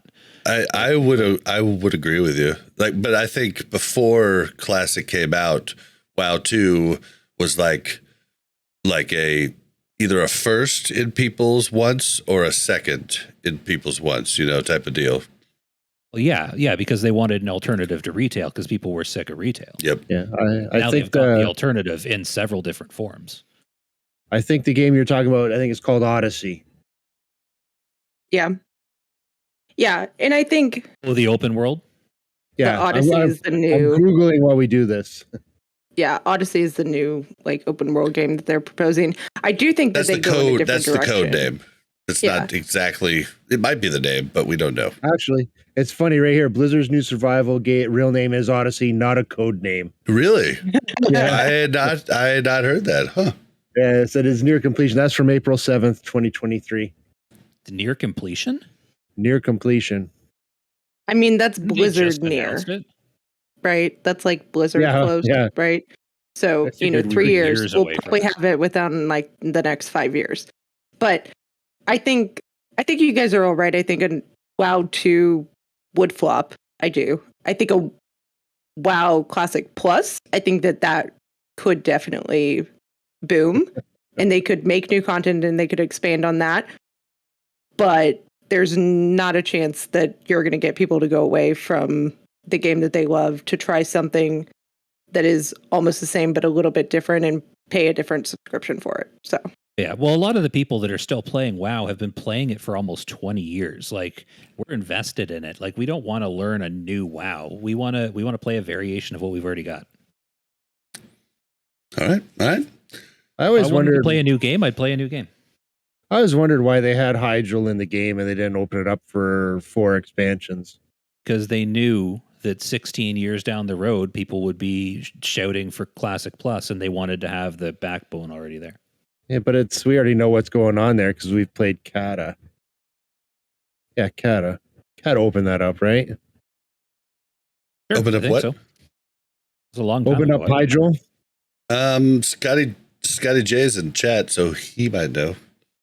I think that's where you get access to Firelands. If I'm not mistaken, I might be mistaken. Pretty Been a sure while. Hydral's Cata. That sounds right to me. All right, well, gonna go on to the next one. Hey, Mel and Bob, and whatever guest you have on this week. This is Rohirrim from formerly Sky Theory and now Paggle. First off, just want to say I love the show. Really helps me get through the work week. But what I wanted to comment on was kind of going off of Mel's take from the last episode about Classic Plus. I think she's hit it right on the head where Classic Plus is taking Classic and then going in a different direction. And I think the idea of extending the level range to level 62 would be perfect, because imagine if you've got a level 62 raid, so you've got to get to level 60. The level 60 raids are still viable for those people who want to do those raids. The gear from there is still viable. It's still good. But then you've got a couple dungeons at level 62. You've got a couple new raids at level 62, and you need to progress through those and be able to, in order to get to them. But it doesn't cancel out, all the things that you would want to do and gain in those level 60 raids that already exist. One other thing that I've seen in those unnamed servers that we're not allowed to talk about, namely Turtle WoW and others, is throw in another race, throw in High Elves, open up zones that are there on the map that we can see that we can't get to. Throw in High Elves for the Alliance, throw in Goblins for the Horde, throw in just new things that make it a fun experience that, we haven't had yet. But anyways, that's my thoughts. Thanks again for the show. Have a good one. Okay, I got to jump in with something quick. No goblins. Because they already had goblins in Cata, don't they? But I didn't hear anything after he said raise the level cap to 62, because I cannot describe how much it would bother me to have a level cap that is not divisible by 5. It broke my brain enough when Cata came out that they made it 85. To be fair, that was my idea. You know what? I 62? like that. Yeah, everybody's been writing and loving Mel's ideas for the whole. That was my Classic point. Plus. Is this at least the second person who has said, I agree with Mel? I just want to point that out. Oh, there's been multiple people. I like the rest of the idea. Cannot handle the level 62 cap. I cannot do a level 62 cap. I think it's actually, I will turn off my experience at 60 and I will stay there. I think it's actually smart. The only change you would have to do is you'd have to change it to crit rating, hit rating, yada, yada. So they would scale with the level and bring your stuff back down. Whereas like in classic vanilla, the whole percentages made some items just way too powerful, and they'd stay powerful as you moved up in levels without degrading. So I don't know. I like it, but you'd have to make that change. Josh, would you be on board if I said 62 and a half? Right. So then the next part, I would you like could go to better, 65, right? Just really and then you have a half experience bar. No. Because the whole point is that you want to stay in the open world And there's no point in going all the way to 65. Like, let's just do 62. Like, let's make it a slow burn here, you know? We don't want to get too bloated too quickly. I think that was part of the problem, is that, like, you went from 60 to 70, then you went from 70 to 80, then you went from 80 to 85. Such a and huge it just jump. is so hard to keep things. So, like, you were so much more bloated. Like, nothing from when you were 70 is good when you're 80. And so it just, like, I don't know. For me, like, you miss out on a lot of that world. I get that, but then why not stay at 60 and just add more content? You can, but I feel like there's a certain level of, like, satisfaction you get from getting new levels. But if you only had to get 2 new levels, I feel like there also wouldn't be that, like, horrible feeling in your stomach that, like, you have to get to this, like, 10 level really quickly, and that's just me. Here's my thoughts on it. Like, if I'm looking back over expansions and phases, I think I got more enjoyment out of going from Nax to Ulduar, and not necessarily Ulduar to TOGC, but when TOGC to ICC happens, I think I get more satisfaction out of the new content within the level range than I get out of the, oh great, now I have to level up 10 levels and start my character over again. Like, I like the phases. But see, so the don't problem, you think that, hold on. I need to combat that. I need to combat that though now. Like, so for instance, that's not possible, Josh, with the way the stats and the gear works, even in Wrath.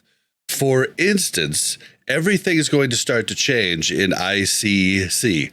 All of a sudden, druids are going to need haste, whereas haste is crap for them until now, but because now they're hitting all their soft caps, so they're, like, capped, like, you know, and it, like, so unless there's something that changes the gear when something new comes out, then there's no way to balance that staying at the same level. So it's just basically like stuff's changing. Like, there's going to be a ton of classes at ICC that start to move to a different, like, main stat that they're looking for because they have so much on the other gear. Does that make sense? This is why retail brought in borrowed power, so that they could take it away after the tier ended.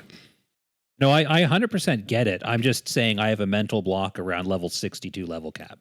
Feels weird to me. I understand the reasoning behind it. It all makes sense. Like, I get it. It just bothers me in a weird way. Yeah. I also found it weird that you said you can get behind the 62.5 maybe, where I don't think you'd be able to sit there and watch your experience bar only go halfway up. I know. I'm surprised what I can settle with. I was going to say, like, that would irritate me, right? I love that.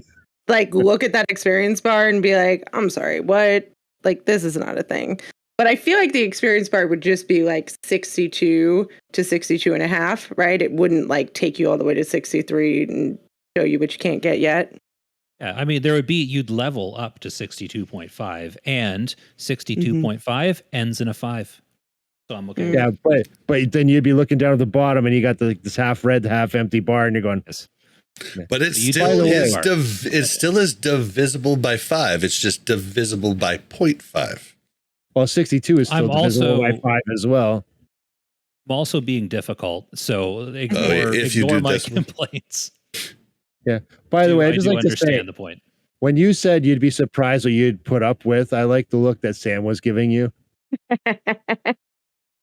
Sam, what do you think? Do you think that we should have a Classic Plus? Do you care? I don't know. I just play to have fun. Well, you said. I don't. Oh my gosh! That sounds like a politician answer. Zones. I don't want same thing constantly. I get bored very easily. Yeah, so Sam you're talking about quests. Classic Plus. Sam wants new quests. Sam wants new content added to what we have. But she wants new quests specifically, though, right? Yeah. Hyjol and Oldham, I think. But adding new zones to a Classic Plus, you would enjoy that because you'd have new stuff to do. See, I think bored very easily. I think the point of Classic Plus is not necessarily to exit the Kalimdor and Eastern Kingdoms zones, because when you think of it, there's so much area in those zones where you spend a lot of time leveling, sure, right? But then once you hit 60, you spend the majority of your time in very specific areas and you kind of forget about the rest of the world. And so I do think that there's a lot that you could expand on within those two continents, even without adding additional, you don't need Outlands and Northrend and all of this stuff. Like, I love that stuff now, but a Classic Plus, I feel like, would go in a different direction and kind of use the world that they have and expand that way, and then slowly maybe expand to different zones or something. I found Go ahead. They've already kind of proven the technology for that with zones like Ice Crown and Storm Peaks and Wrath, the phasing.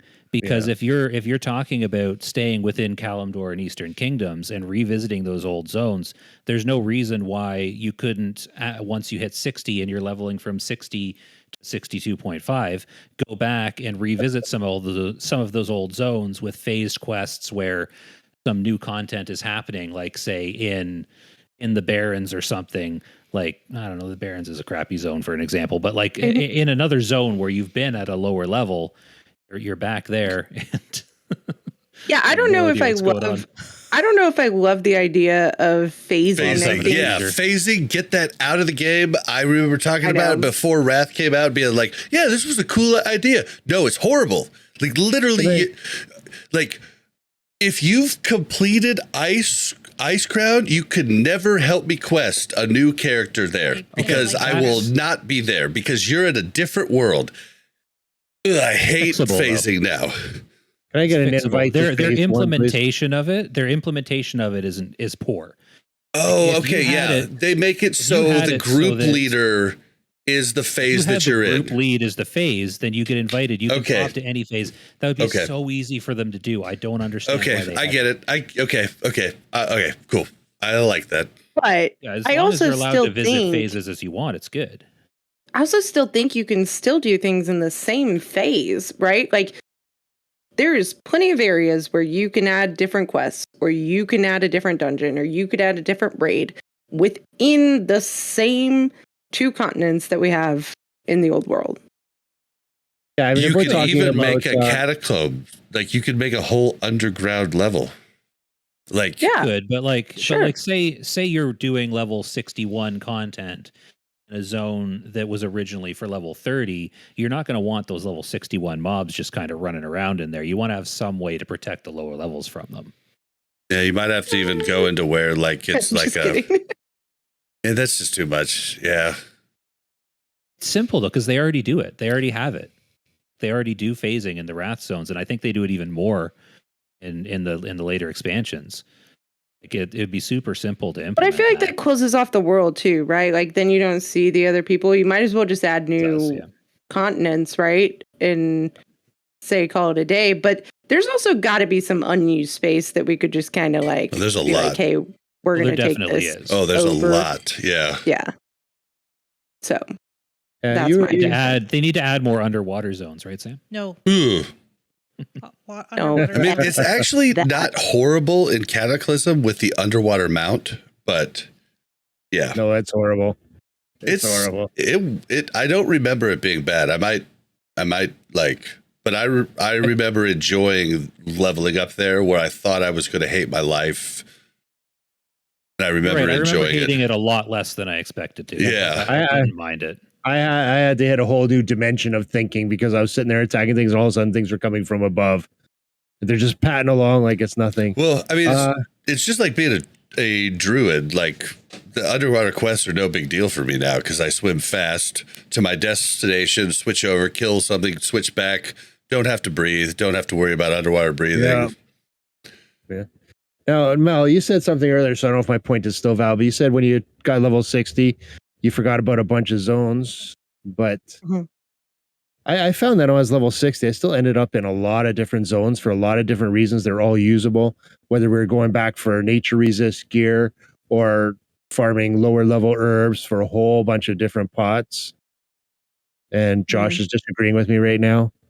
Going back and farming nature resist gear was the worst part of AQ. It was terrible. Yeah, we still went to a lot of different zones to do a lot of everything. Ghost I don't mushrooms. know. You're Oh, right. You're right. Running Meridon over and over again was so fun. It wasn't bad though. Like that part wasn't bad. Like the part that was bad was like in TBC when you had to get like your frost or your tanks had to get their frost or nature gear, and it was behind a huge paywall, right? Like because the new recipes came out and everybody upcharged them. But like going back, I had fun just recently because I was going to do AQ Rogue only with Simonize. I went and got the two cold daggers from what's it called? Ragefire. It's either Razor Friend Crow. Random Dungeon Finder. yeah, it's either Crowl or Chasm. And like I went in and found ways to do that really quick and got two of them really quick, and like that's kind of fun. Like going back. On the left. It's fun on your terms, but like when you're in a guild trying to progress through AQ40 and they're like, you better have these drops by next week, you're running Meridon over and over and over again, and it just won't drop. It gets frustrating. Yeah, see, Mel and I were really experts at it though, because we had done it so much to get my Edge Master's gloves. Do you know it was really bad when you don't save your gear and you first enter Silithus and you're not even getting ready for AQ40 yet, and you get that necklace? It's like, I don't need that. You throw it away and you've lost a nature resist necklace right then and there, and you can't get it back. Gotta hoard things. Yeah, well, okay, well, I don't know. I think they're probably right. I think a WoW 2 probably isn't the best. I would still play a level 1 to 60 zone over again and over again. But you do that because you like to avoid people in raiding and in 5-man dungeons. No, I would be more willing to raid because I've done it. I would do a druid again. I would do the raiding there. I loved raiding in there as much as it got stressful with our wonderful guild. It was, I raided. Okay. Now I'm actually a little bit nervous about raiding, but I was comfortable raiding back then. That's funny because you were playing the tank, which is the most uncomfortable spot to be in as a raider. Well, that and strafing. No, I would be more confident and more comfortable raiding back in classic era. I actually want to do it right now. It did. You were stressed though. It stressed you out. You were stressed all the time. Yes, I wasn't on drugs back then. I'm on them now. It'll be good. It'll be gooder. Trust me. Those are prescription legal drugs. YouTube. All right, next one.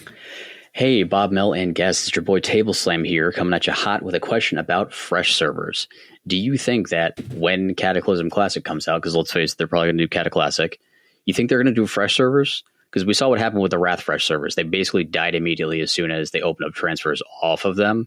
So you think that means Blizzard's not going to do Cata Fresh servers, or that they're going to do them, but they're going to do them different so that they don't die?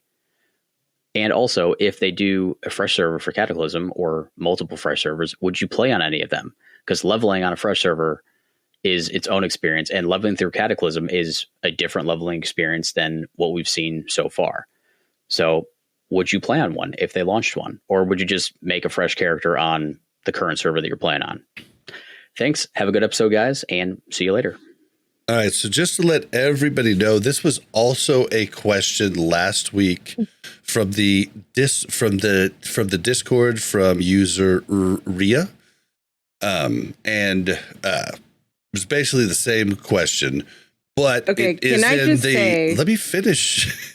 Okay, go. But it is in the part that we cut out that's only on Patreon, so I figured I'd just put it back up here so that we could talk about it. And I actually have a completely different answer now. So yeah, Mel, go. No, my question was, this sounds very familiar, and I feel like we were very intoxicated and we answered this question already. And I'm pretty sure Table was a part of it. Am I right? Yes. Okay. Just checking. So correct me if I'm wrong, but the fresh Wrath servers, they kind of serve their purpose. Isn't that what people wanted? People wanted to start fresh and play through Wrath without all the baggage from having played through Classic and TVC. But then when they hit max level, they wanted to go play with their friends. So Isn't it kind of a natural life cycle of those servers? Like, isn't that the point of a fresh server? You get on, you want to play 1 through max level, but then you want to just go play with your friends. I wish Scotty J was in here because he did the fresh thing. He's in chat, but like, I honestly don't know why fresh died. I just know that it died. It was a big push right off the bat, and then it just died. That's why people want to play those servers. Well, okay, I do think I had said that the fresh servers, if they wanted to be fresh, should have opened the same day that Wrath came out. I still stand by that and say they should have done that because then the only people playing on fresh were the people that really wanted to play fresh, rather than the people that just, like you said, wanted to level up to max, thought they would have time, but then ended up not having time with their other characters on other servers. Yeah, I think Go mentioned that the economy and things weren't inflated. That was a big pull to go to fresh, right? And I don't know why they died. I think people got the enjoyment of fresh, but then they wanted to be on a server where that they could level alts quicker and not have the same constraints, right? Like having the fresh experience once is great. I feel like then having multiple fresh experiences is like, okay, we've been there, done that, right?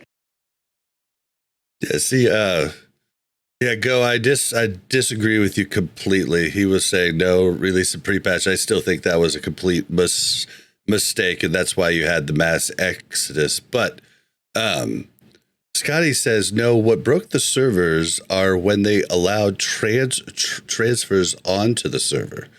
Yeah, I don't remember when they let people do that, but I know people were asking for a boost on the servers because like they couldn't re-recruit people who had quit and stuff like that. But yeah, the releasing it in the pre-patch, I think, was the worst possible thing they could do because even I played and I had no plan on ever raiding or doing anything. And then they opened up more servers because there were so many people on. And they thought it was going to be cool, but then when real Wrath came out, like on the servers that were already established, everybody just kind of moved off. And I called it way early. I could have told you that was what was going to happen to them anyways, because like. Mr. Soli. Sorry, hold on. Mr. Soli in chat was like, he was like, fresh in pre-patch got people to sub, then got people that paid to transfer. So in Activision's view, it was a success. Yeah, why not? And it is because like it's not just WoW, like other games as well. Like I play EverQuest as well, and they release fresh servers every year. And what people do, like the reason people play on fresh servers is to go through that grind on a fresh server without the bloated economy and without all the high level players like boosting and power leveling. That's what they want. And the natural life cycle of those servers is you play through it and then the server dies or they merge it in with another server and you start another one. Like the people that like playing fresh don't want to play fresh today and then stay on that server for 4 years. They want to play fresh and then in 6 months they want to play fresh again. They want 6 months from then they want to play fresh again. So yeah, they want the world populated, right? Like that's what I've seen from most of this. They want to see people around questing where they're questing, unlike me leveling the druid where I saw one other real person today while I quested from level 76 to 77. I saw one in It's because everybody's max level and raid logging. Well, they're still working up characters. Everybody's just boosting. You can only boost to 70. You still got a level 70. No. I mean, they're standing in dungeons while a paladin or a warrior tank runs them through, or a mage. Like they're just standing in dungeons. Raiding is off the chart. Like Wrath raiding is like going nutso. People are raiding with regular people are raiding with 2 tunes, which is nuts, for what we've seen prior. And people like me are getting ready to raid with 5. Like, so it's just absolutely nuts. But Yeah. From what I understand, the fresh people like it. People, though. It's different groups of people. Definitely. People that like fresh are not broken up about the fact that the server died once it served its purpose. And they are not raiding on multiple tunes in Wrath now. They're trying to find fresh someplace else. It's a different set of people. Yep. You know what? Have a fresh server every 6 months or whatever. Do what you got to do. There's groups of people that like both. Oh.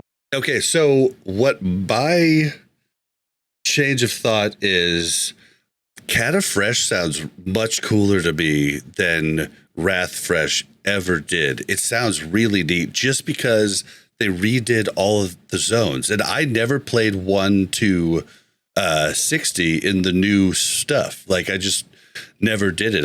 I went straight to my rogue. I was a hardcore raider. Like, I had no time to do anything but like raid prog, and it was, a good 5 hours, 4 days a week, that was all the time I had to play. Right. So I would love a fresh, but I'm not going to play it. Like, I'm not going to play it when it launches. And I think pre-patch is a horrible time to put it out because it just like gets people to come in and play. I think if you want to make Cata Fresh work, you wait till we're 2 months into, or maybe 6 to 7 weeks into the first raid tier. Then you launch Cata Fresh. And then people at that point are caught up. They have time to do something else. And then maybe they will keep raiding on Cata Fresh after that. And it's just behind. I love it. No, I hate to agree with you, but I agree. No, absolutely not. I think that would be amazing. This is like promoting it as like a vanity, like fun thing to do. However, like the people that played fresh, I feel like wanted to play at the start of Cata. They don't want to go through it and then go through it again on fresh. I think the fresh people would love it. And I think the people that aren't fresh people would be like, oh, well, hey, I got time to do that now. I don't know. I don't know. I don't know, because I can kind of see both. I feel like you could say you have an argument that people would have time to do it then, whereas if they made a Cata Fresh server at the release of Cata, they would get the people that wanted that fresh server, and then at 3 or 4 months, like you're saying, you want to go to the fresh server and make a tune, then go to the fresh server and make a tune, and that could keep populating the server. Like, I don't feel like there's any it would be so much more unsuccessful, in my opinion, if you released it 3 to 4 months into the pad. But I don't know, because I think if you released a fresh Cata server a couple months in, I think you'd still get all the fresh people. I think you would. You'd also get the people who are now raid logging. So, like, I don't think the people that want a fresh server are going to not play it because it's 2 months later. They're still going to play the server. Whereas if you release it alongside the expansion launch, you're losing the people who want to get their character up to 85 and start raiding right away. So I think you're more likely to have more people play if you delay it. I don't know. I'm not saying I like it. If I was to play it, I'd want to start it right away, but I also probably wouldn't play it because I'd be too focused on raiding. I mean, I get the fact that everybody has their Wrath characters right now that they're going to want to level up at least to get them to the next level cap so that they can raid with their guild and everything. Doesn't Cata only go to 85? Yep. So it's a good long 85 though. I just watched Scotty J's video on Paladins in Cata today, and I am like super hyped about playing my Paladin in Cata now. Right. And I feel like people will be, but at the same time, like they could take this as you're saying you want to go back and play fresh because of the changes that were made and the differences that you will see with a fresh character as opposed to a different character, right? So why, if they opened them at the release, what would stop you from going and doing it 2 to 3 months later once you've done all this shit that you need to do in your raid logging? Like, how would that change your mind? Server's going to be dead by then. Will it be though? The leveling community on a fresh server is going to be dead after 3 months. It happened with Wrath, didn't it? It happens with every private server that goes up, from my understanding. I have no idea. Like people, like these are the people that love the open world, love like leveling, love getting up there, love doing their little pre-bis, and then love doing the first raid and popping out. Like the fresh server crowd isn't going to stick around on a server. Like that's not what they do. But you might get us who aren't fresh people to come if you do it during raid log time. But like I probably would have even played Wrath Fresh more had I not been like super focused on getting like, you know, like word came out about the block set for, you know, the revenge spec for Warrior. And all of a sudden I had more shit to do in pre-patch, right? I had more shit to like figure out. And so, but like 6 weeks into the first tier, I'm going to be pretty much open to doing whatever. And I might stick around there once I have an established character. Cause like, getting the character established is the hardest part. Then, you know, at a certain point, you're just like, well, I could just log. I could make more money, but I could just log and raid the next time. I mean, my second rogue logs in literally to raid, then logs out. Logs in to raid, then logs out. What would be the point? So 2 to 3 months in, when we're raid logging, tell me what the point of going to a different server and leveling a character at that point would be, as opposed to leveling a character to experience the world on the server that you're currently on with all the resources that you have from your other characters that you could potentially still involve in the guild and everything else. Because it's like, not as cool as fresh.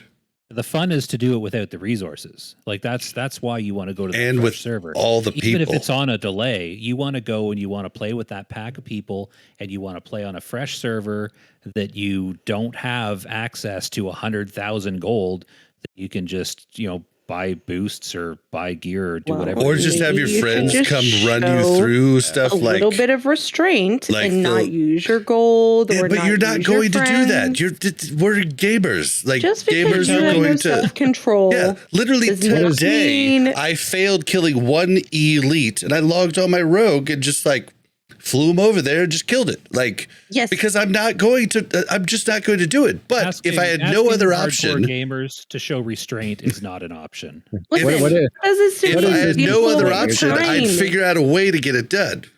He does this to me all the time where he's like, we wipe on one thing in Diablo and he's like, let's see if your brother can help us. And I was like, I don't want my brother to help us. I want us to, like, this is the only challenging thing we've done in a really long time. And you are a weirdo. Like, I'm just saying. I'm not a weirdo. You are. You are different. You are atypical. Atypical what? No, just kidding. All right, well. No, I don't think you're weird. I was having fun on the Era server, going down into one of the tombs with a slightly just under level person, and it was kind of fun. I didn't have anybody to come down there and swoop down, and no, it's cool to accomplish something on your own with a little bit of patience. But Al, you literally just, I don't know, a little bit ago in the show, found out that I had a tune on white main era, and you're like, oh, we got a new person to run us through dungeons. Well, I know. I adjust for the time. You did say that, Al. That's what I'm saying. Like, as gamers, that's what we do. That's what we do. So that's why fresh is cool. We say I'm not a gamer. When I said that, I didn't think you're actually going to come and do it. Oh, I definitely would have. But no, I I wouldn't like have. I like the difficulty. You do need twink gear for the level 19 bracket, though, if that pans Well. out. So Well, if we were going to do twink gear, yeah, we would need someone to run us through the dungeons. I Because want that bow from Wailing Caverns for my hunter. Wait, which? yeah, Did we do the 2 Verdant- voicemails or 3 so far? 3, I don't know. We did 3. We did 3. I think three. What was the 3. second? What was the second one about? It was before the I don't know. It was about the Classic Plus or the WoW 2. Yeah, WoW 2. No, WoW 2 was. Oh, that was the table first slam one. Table slam. Okay, yeah. Okay, yeah, 3. Okay. We had 2 voicemails we could understand, and then the first. Uh-oh. We just lost. We just lost. We lost. Oh, I We can think. still hear them. I think Sam's laptop went to sleep, and that's what they're on video on. We're in nap room. Can you bring us back to nap room? Take it back. I'll bring you back. Happen. All right, I think you have to turn video back on. That's awesome. Yeah, no, we got sent to something called the nap room. I don't know what the nap room is, but It's for if you're AFK for long enough. Since your laptop's only doing video and giving Sam audio, it thought you were AFK. yeah, because the computer I've got the audio going through. I'm constantly clicking tabs and reading stuff, so it knows I'm here. All right, well, here, let's go ahead and move to the next one. Cat Fresh. They should probably definitely do it. Hey, Mel and Bob. I'd like to touch on LFR and Cataclysm. I think it will actually be quite popular, but not for the reasons you may think. I think you're right that LFR is flawed, in that people will still be able to be half AFK and clear the raid, since it's tuned so easily. But since people nowadays are way more parse-minded, I think people will use it to practice their parses, since you can queue LFR as many times as you like, and you can still practice the mechanics of the encounters, even though they're a little bit easier. The reason why I know is because I used to do this in Mr. Pandaria all the time. So let me know what you think. Signing off, Mark from Amsterdam. I'll let you know, Mark, right off the bat, you have a great voice and a great accent. That was so dramatic. I thought I was it's listening to a movie. So good. But dude, I had not even thought about that. I have 2 rogues, so I could get double practice on boss pulls because we just don't prog enough. We don't wipe enough for me to like do it as many times as you wanted. I'm not talking about that. I'm talking about right now. So I have 2 rogues specifically so I could get more practice. And I did not know you could queue LFR multiple times. This You just don't might get loot, I think. This might change my whole thought process on it because I would I'd actually just prefer well, no, never mind. That was a dumb thought I just came up with that I'm not going to say. But I was going to say I prefer bots and just like a practice arena I could do like lots of games have, but like that there'd be no way to code in how to actually do the fight. Yeah. But yeah, like being able to practice, that would be really cool. And I had no idea that you could queue multiple times. So that's definitely something I had not thought about. I thought it was weekly. Teach Sam and Al how to raid. No, I think you can do it. Can't you do it multiple times? You just don't get loot after the first time? I don't recall. You might be right. See, I wanted to leave a message because I think last week you were talking about looking for raid and you were not a big fan of it, but no, really yeah, I thought it's bad, but for this specific reason. Yeah, well, growing up as a child when I was playing retail, in your 40s. Yeah, 30s, thank you. I never raided, and looking for raid was a good chance for me to enjoy it. I didn't have the gear that everybody else had, but I had fun, and it didn't affect the other people that were raiding without looking for raids. So I don't know why the actual raiders have a hard time dealing with it. I had fun with it. Oh, I just saw Go's comment there in the chat because I read that. Yep, Go makes a good comment too. I don't think you could use it. Could you use it to practice speed runs as a top end guild? Because isn't the content dumbed down a bit? Wouldn't you want to practice on actual? Well, Well, it's to practice the mechanics, practice movement, timing on when you're going to pop trinkets, timing on when you're going to pop different cooldowns. But like, would the whole guild be able to like, what's the highest group size you could queue for LFR? Can you queue an entire guild? My memory of LFR was they dropped a lot of the mechanics, didn't they? Yeah, it was done. I have no clue.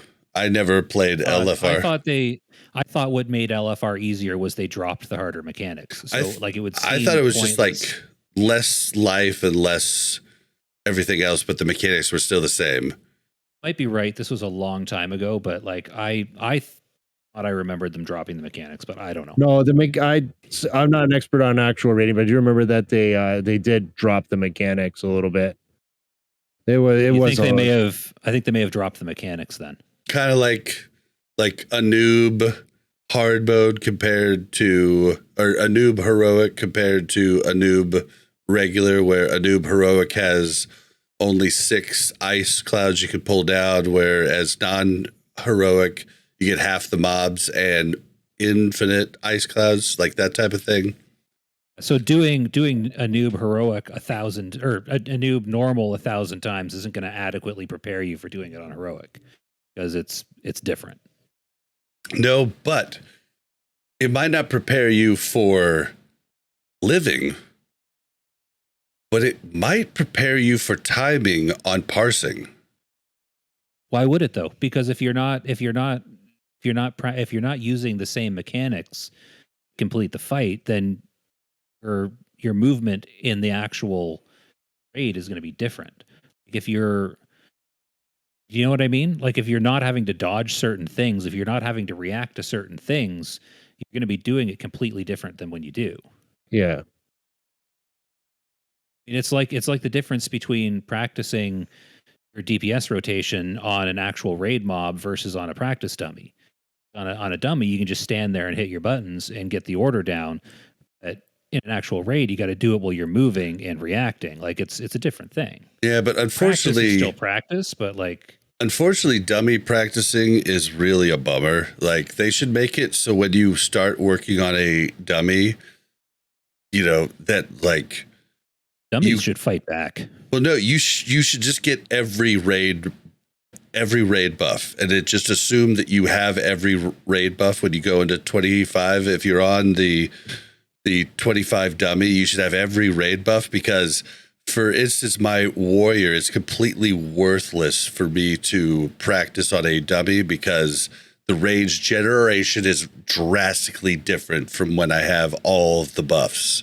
So there's really like my rotation is going to be completely different there, and same in 10-man. So I guess you are right. Like your rotation would just be completely different and off. Yeah, I think like, it's just a bad thing. That's going off of like 15-year-old memories. I don't really remember exactly what the changes were, but I feel like if the mechanics are different, then it's not that useful as practice. Yeah, if the mechanics are the same and that's what he's talking about, maybe in Mists it was, then that would be pretty cool just to practice your basic movement during different mechanics. That would be kind of cool. But I still stand to Sam like... Sam has to go, I think. So she's... Sam? There's a child wandering upstairs and it's 11 o'clock at night. I should probably go put him to bed.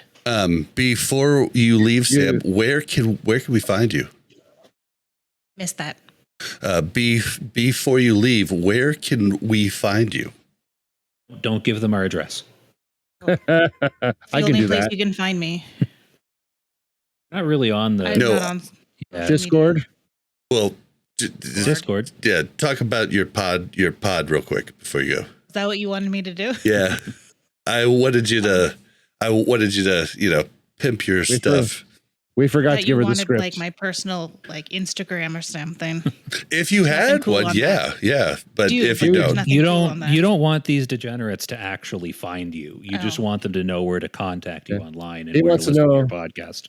He wants to know where he can watch a live stream of our podcast. You can listen to us on Spotify. In case you ever want to, Perfect. If you want to look at my face more Al posts videos of us on YouTube.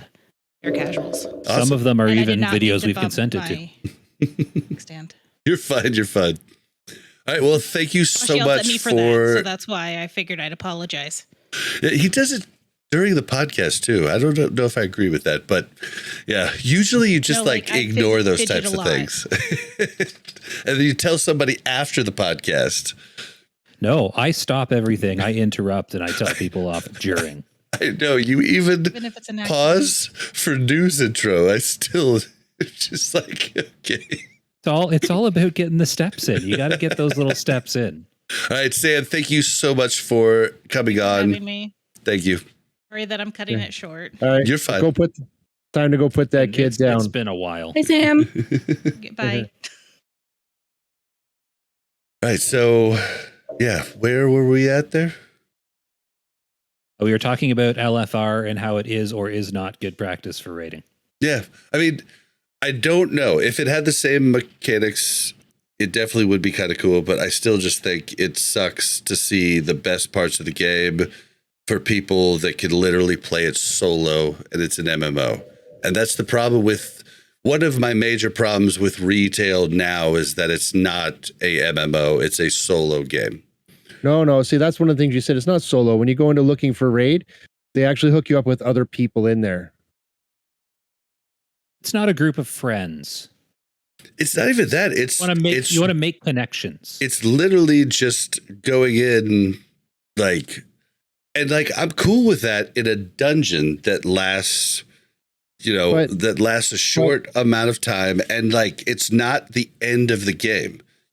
You should be able to do most of the stuff, but you should not be able to do the best thing. And I know the harder difficulties are the best thing, yada yada, but I just still don't agree with that. And I know a bunch of casual people hate me for it, but I just don't. So here's the thing, though. But hold on, Al wanted to say something though. Okay. Go ahead. Sorry. So basically, you want WoW to be only played by a certain group of people as opposed to another group of people. So let's say there's a group that doesn't get into a guild, but they still want to experience a little bit, and they have this ability to get in there with other people, interact with other people, and some new friendships may be made. People who don't join into a big guild, they might not even have enough time to actually do another raid, work another raid on a regular basis. Like my work schedule, it's hard for me to make a regular raid schedule. If we had looking for raid and I could play the game even at a lower, even at a lower rate, I would still have fun. I would still do it. And I don't see how it affects anybody else. So you could say, for example, go AFK during combat. Here's my argument, though, is that and I don't remember this at all. I don't even think I used it. But from what people have told me, we quit before it was implemented into the game in Cataclysm. Yeah, that's fine. But what I'm saying is, from what I've heard, there are certain things in LFR that are like BIS that you would need to get from LFR. Like, is it a different loot table? Like, I don't understand exactly what LFR is. I think it's a lower tier. But again, I didn't, in my retail run, I didn't do raiding that was not looking for raid. It might be lower tier. I don't have anything to compare it to back then. I'd have to do it all now, and I can tell. So Mel, I'm sorry. I just say I think it was lower tier. It for sure is. Mel, what you're remembering is Corpse telling us that at the start of every raid tier, his guild was required to go in and get every item they possibly could before the raid time. So it forced them, because it was better than the last tier gear. It was just a little step up from the last tier gear. So before you do your actual guild raid, you're expected to have every item that you should need to have from LFR before you go into the real raid. So that's what you're thinking of. And I could be misquoting Corpse. He listens to the show. Let us know. Yeah, I mean, sounds honestly, terrible to me.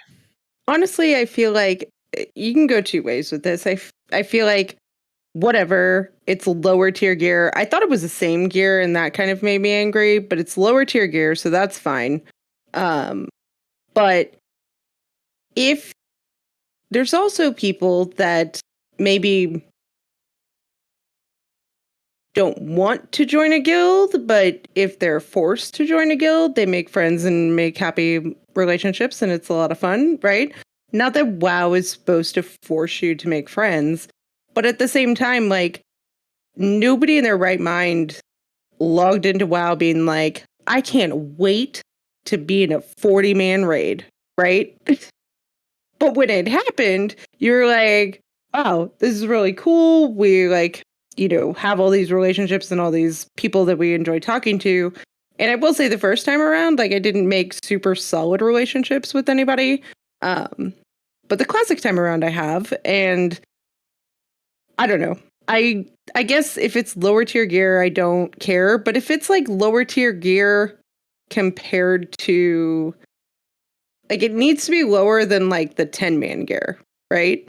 But doesn't Cata change that too? They still have 10 and 25 man in Cata. I don't They do? remember. Okay. I don't remember. Oh. I don't know if they do. That's what I was asking. I'm asking. Like, I'm asking. I don't know. I don't remember. I think so. Cata changed Cata. it. Remember to where like the 10 and 25 man were supposed to be equal difficulty, dropping the same loot. So you were allowed to have a 10 man or 25 man guild. This I know for sure because like it was something that actually screwed us in our little friend group. Sounds vaguely familiar. I didn't raid much in Cata. Yeah, basically Cata came out. We're like, all of our friends from Wrath that quit after Nax, all of our real life friends that live local. I shouldn't say real life friends because you guys are real life friends. Our local friends who were around, they, would come back at the start of each expansion and, Cata came around. We're like, okay, we're going to do our 10 man, but you couldn't do both. You couldn't do 25 and 10. So it was like a choice. So like on one of my characters, I'm like, okay, well, we'll just do our little guild. And then my people that just came back that are, are basically like tourists, like they're not going to research what they need to do to play their class very well. So we couldn't kill anything. It was the worst thing ever. And then Mel was like, okay, well, A raid full of owls. No, it was like our guild playing next. Yeah, it was just, she's like, I'm going to go do my masters. And I was like, all right, I'm going to move my rogue over to this 25 man best guild on the server. I'm going to take over Mel's priest, turn it into a goblin, and I'm going to heal for this raid. Ooh, goblins. We still couldn't kill shit, but then I'm able to kill everything for, in the other guild, like just fine on my rogue. And then everybody quits because we can't kill anything. And so, yeah, basically they changed it to where 10 and 25 man are the same difficulty, but probably looking in retrospect, 10 man was probably tougher than 25 man. Yeah. So here's the thing, though. Do you think that making 10 and 25 man the same difficulty made it more necessary to have an LFR type of group, right? Like, because I feel like right now, 10 man is significantly easier than 25 man, right? And so if you have 10 man, which is really hard, and 25 man, which is really hard, you're really cutting off anybody else who wants to enjoy the content, right? And I think Go makes a good point in chat that he was like, maybe it could replace the Titan Rune dungeons. And I don't like that. I love the Titan Rune dungeons. Well, yeah, but what I'm saying is like LFR could have the same eye level gear as Titan Rune dungeons, right? So you could choose to experience the raid and do LFR, or you could do a Titan Rune dungeon and get the same level gear. Okay, my question for Go is, would you feel that same way if Titan Rune Dungeons had a looking for group option? Like a actual automated, just like looking for raid? Dungeon finder? Yeah. Would you still prefer that? Because I think I would, but I don't know. I mean, I do really love raiding way more than doing dungeons, but I don't think I'd like just a goofball raid. Like, I love going back to Nax all buffed up once, every 3 months, to see after I get the new gear from the new tier. I want to see how much more I pump now in Nax, right? But I don't want to do it regularly, right? Yeah, but here's my thing That's is why I'm that trying to get the mere casuals raid going. I want to go pumping Nax. I guess what I'm saying is that I don't think that it would be both or one or the other. Like, I think you'd have the choice, right? Like, if they were the same eye level gear, you could run an LFR and do more content in the raid content that you want to experience and get more loot, right? Like, more things drop in the LFR raid, but it's the same loot and the same eye level that you would get in, say, a Titan Rune dungeon, right? Here's the thing with that. If you get the same loot from an LFR as you get in a Titan Rune 5-man, no one's going to do the Titan Rune 5-mans. Because if you can just hit the queue and go into an easy mode raid and just kind of coast through it, why would you put the effort into putting a group together and doing a dungeon you where have you're to actually have somewhat dry? You have to, if they're going to introduce if they're going to introduce looking for raid, they have to also introduce looking for dungeon, right? Like, they can't introduce one without the other. If they've taken this hard stance on not introducing random dungeon finder, then they can't introduce random raid finder and think that it's just going to go smoothly, right? I think that's the key, is you have to have both of them available. And I think you say, hey, we'll spend, I have 20 minutes, I can do a dungeon, or I have an hour, I can do the looking for raid. I'm not saying they shouldn't put LFR in, because I'm on the side of add LFR. My memory of Cata, which again is fuzzy, is I remember the 5-mans being harder than LFR. That might be accurate. The dungeons got a lot harder. Down? That doesn't seem fair. I mean, from what I hear, it was literally like. That's why it was so silly. Weird. Because LFR was kind of silly easy, and the dungeons were kind of hard. Okay, so if the dungeons are harder, then the eye level of the gear needs to be harder, or needs to be higher, in my opinion. Probably, yeah. Just Like, have LFR. Have LFR. Do LFR and make it under the Titan Rune dungeon eye level. I still just don't think the classic crowd wants harder. I just don't think they do. Well, I mean, it's going to happen when Cata comes out because of the difficulty. Listen, if they nerf it, implement something that makes people not use LFR, I wouldn't complain about that. Right? I don't really want it in the first place. So if they implement something as people don't want to use it, sure, that's fine with me. But I say I don't want it only because, I don't care for it and I think it waters down the content. But at the same time, I don't care if people want to see the content and want to do it. As long as they're getting item level gear that is equivalent to what the effort level of the content is, then that's fine. And your argument could be, well, then nobody will do it. But it's like, well, then people are only doing it to get gear, not to see the content. So they can go do dungeons or something else, right? I really don't care what other people do. Why not add LFR for people that want to use it? I don't have to use it. I might use it on alts because I don't feel like putting in the effort to learning every one of my characters and mastering them. But I'm not going to run LFRs on my main. I don't care what other people do.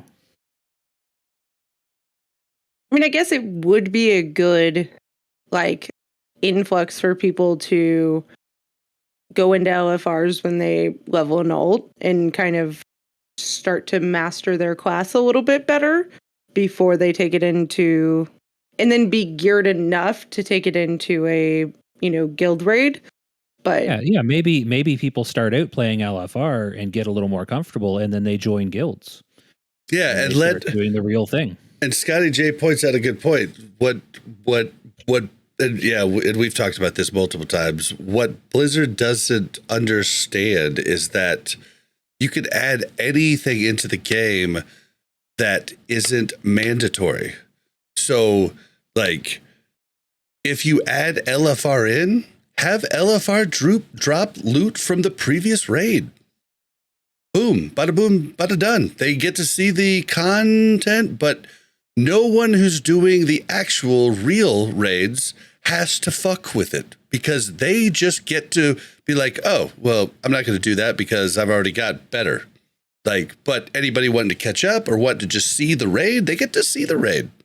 They just don't get a benefit, and then the people that are hardcore aren't forced to do something that they don't want to do. Bada bing, bada boom. I like it. I like it. And yeah, please, I want pet battles. I want pet battles so bad. That was fun. I really enjoyed that. I never played it. I have no idea what that is. I listened to Scott Johnson on the Instance talking about it, like when it was out, and I was like, oh, I kind of want to go back and check this out. But then I went back it was really fun, and it's on that list of things that doesn't matter. Yep. It has no impact on your character in the end game. You just go do it, and it's fun. It kills the boredom a little bit. You're traveling around, you're seeing the world, you're collecting little snakes and like little robot monsters, and it's a cool little extra thing that has no bearing on the game whatsoever. One of my favorite things was the pet hunting and the timing to do it. There are certain pets you can only get during certain times. One of the most notable is the little tiny one right in front of AQ. It only comes out in August, so I had to wait months before I could get that pet. And it was one of the few humanoid pets you could get. I don't know, that sounds pretty good. But yeah, I like that. Go ahead, give us LFR, but give previous dungeon gear.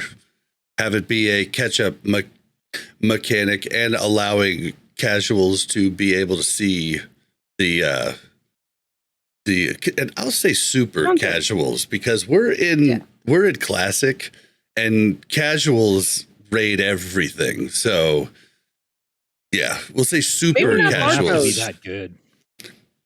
Huh? Yeah, maybe not hard modes, but they are able to complete the raids. I mean, honestly, GDKPs have made it accessible for casuals who have big wallets, because like you just bring them in as buyers and they get to see the content.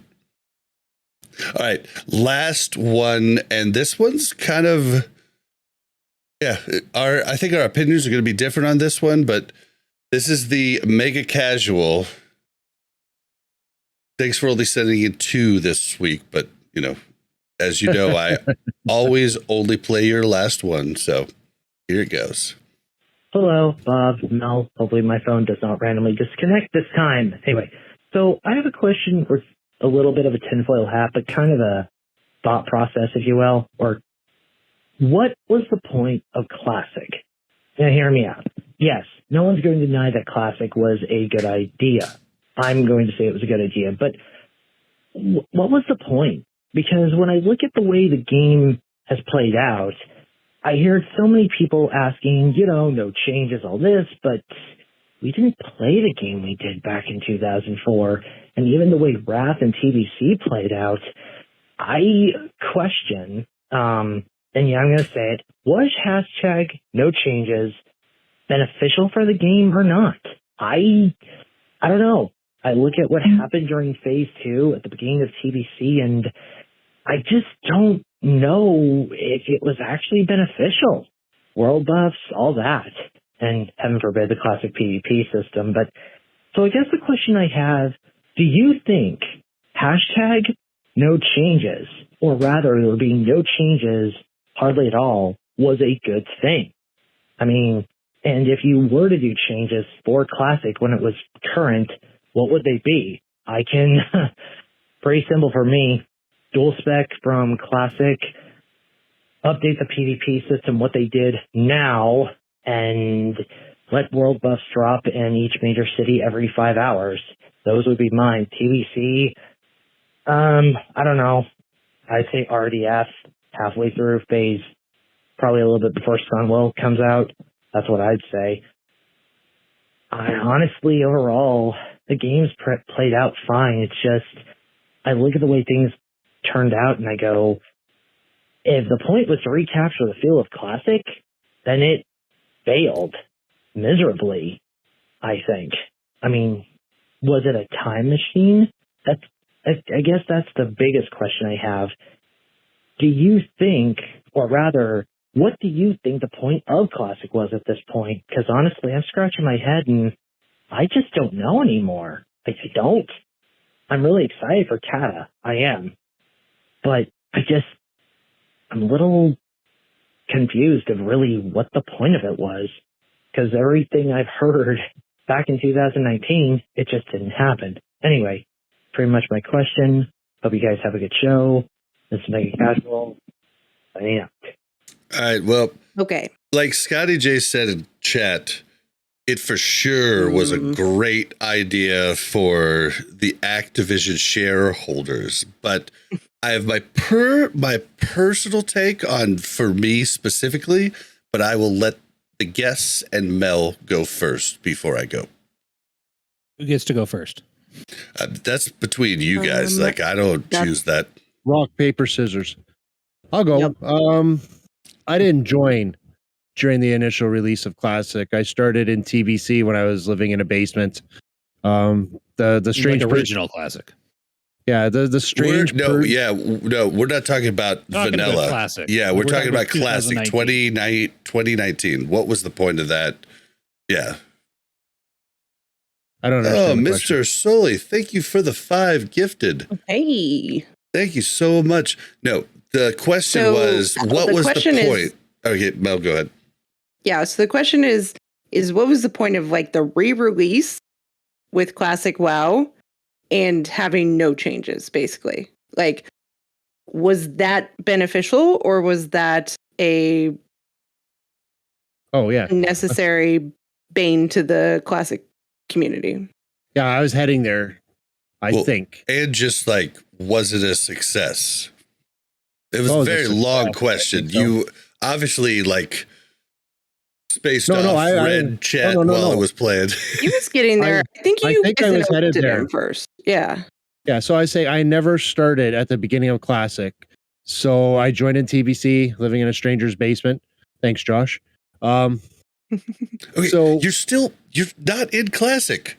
You interrupted me at the exact same point. I think I see where he's going. He has to describe where he was at in original Classic to compare it to if no changes was an appropriate topic. Okay, it's just chat while he's talking. I do it all the time. I have the same thing that I'm going to have to do, but I'm not going to start with that, I guess. Okay. Well, just let him go. All right, sorry, Alf, shoot. That's okay. So the re-release of Classic was my first time to try it from level 1 to 60, where raiding was an option as opposed to reaching 60 or 58 and jumping through the portal. And then I forgot the rest of what I was going to say because I'm old and I got interrupted at the exact same spot by Bob twice. Yeah, I feel you. Good point, Al. Story. Yeah, and then there's Josh. It gave, I guess, people like me to experience something similar to what the original players had. Yes, it was a little bit different. I'm sorry, guys. But that was my point. And that's why I started, because I had a very small point. So but you did start in Classic? You started day 1 in Classic 2019? No, he said TBC. No, he said in 2019. In 2019, it was day 1. Josh, Sam, and I, and one other person who doesn't hang around with us anymore on WoW. We did start day 1.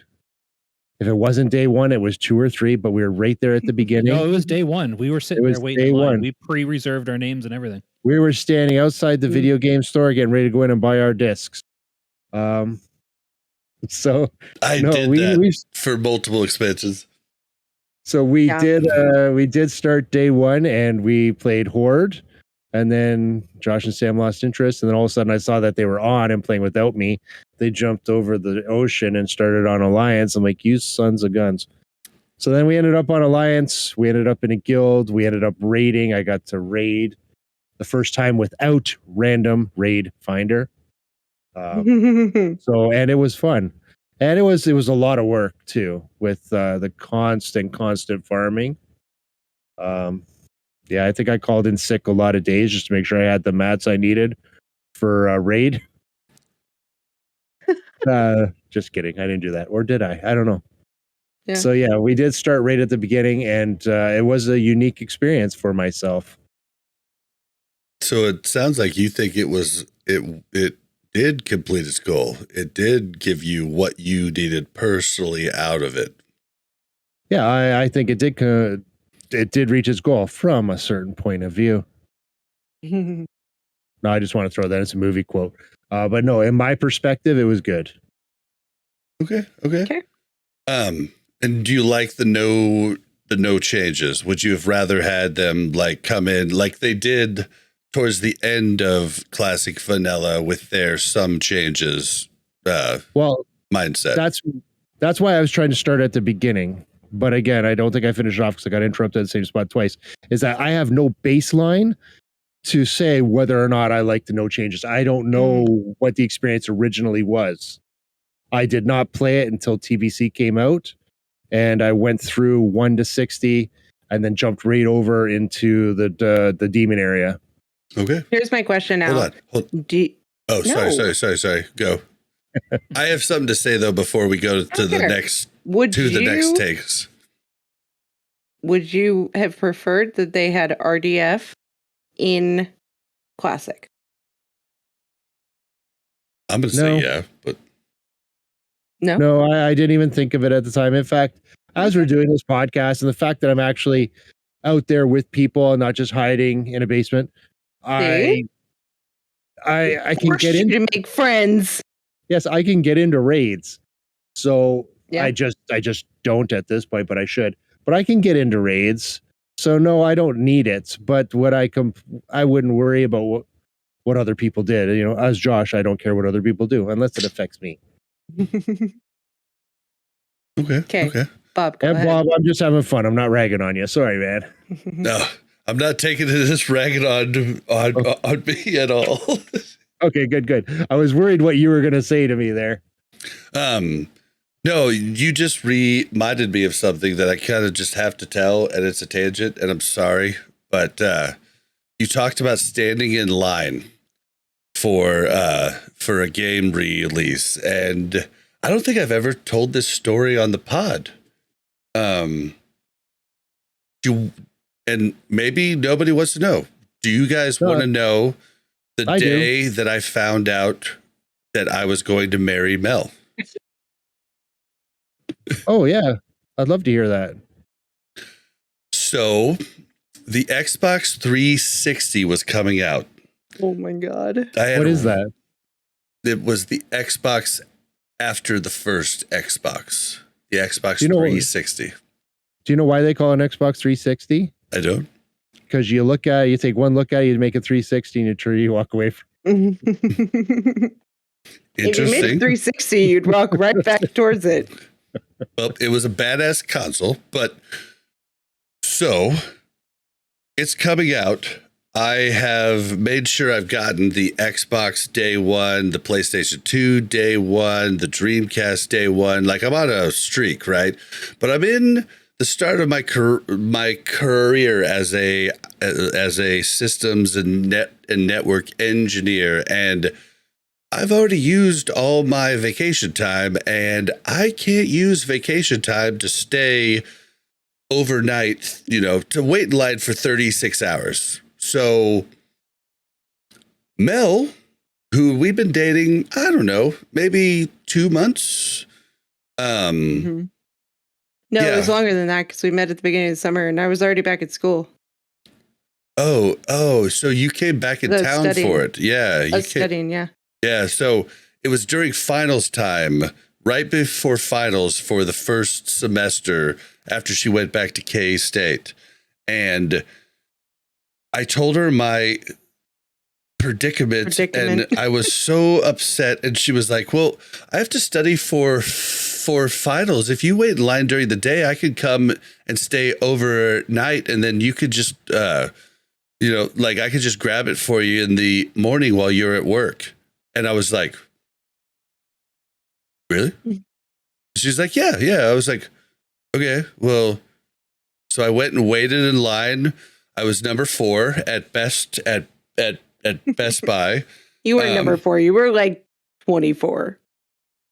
Maybe I promise. Maybe 14. Because I made friends with the people around There's a me. 4 in there somewhere, right? Yeah. So I go and I'm like, she is totally not going to be able to do this. And I go and I wait in line, and some friends come and hang out with me periodically throughout the day. And then she comes and she relieves me so I can go sleep, so I can go to work the next day. And then like she gets like, I get home from work and the 360's there. And like, I don't know the rest of the story. Mel, do you want to tell the rest of the story about while you were in line? I can't believe we've never told this story on the pod. Who'd I have to beat up? Nobody. I make friends and I make people at ease, and then they like want to give me things, right? She had a hard time finding a place to go to the bathroom, though. Well, no, I made friends with the people beside me so that I could like leave the line.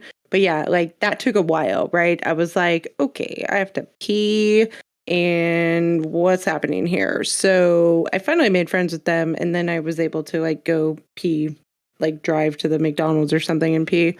But yeah, I mean, I vaguely remember this. It was so long ago. It did not leave as big of an impact on me as I think it did on Bobby, because apparently that's when he decided he wanted to marry me. But but first of all, he was like, she's not going to be able to do this. No, I don't sign up for shit. I totally thought she would puss out after like a couple hours and be like, hey, sweetie, I said I'd do this, but yeah, it's not going to happen. Now, I did sit there and like studied for my exam for a good probably 30 minutes. And then I was like, fuck that. And, you know, it was kind of an escape mechanism for me too, right? Like, well, I can't study. You know, people are talking to me. Lines are fun. So that's it's fine. A bummer we don't have lines. I waited in line for 3 days for the, Star Wars Episode 1. Like, you just don't get that nowadays. It is not a bummer we don't have lines. I'm going to make you retract that statement right now. I think it was a great experience. Wish I had more opportunities to sleep on the sidewalk. Yeah, dude, there's so much fun, so many memories. Glad I never have to do it again. My question is, what is this Star Wars Episode 1 you're talking about? I've never heard of it before. Yeah.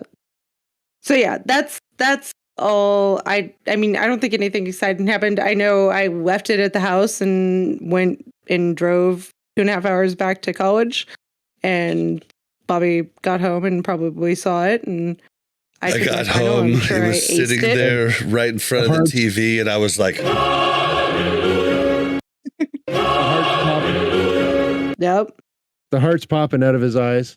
Oh, it was amazing. And then like me and like 7 friends played at the house because we used to have a house. Oh yeah, it was amazing. Thank you, Mel. And I was sitting there that night playing and just been like, yeah, I'm definitely, if she's gonna have me, I'm gonna marry this girl. Yeah.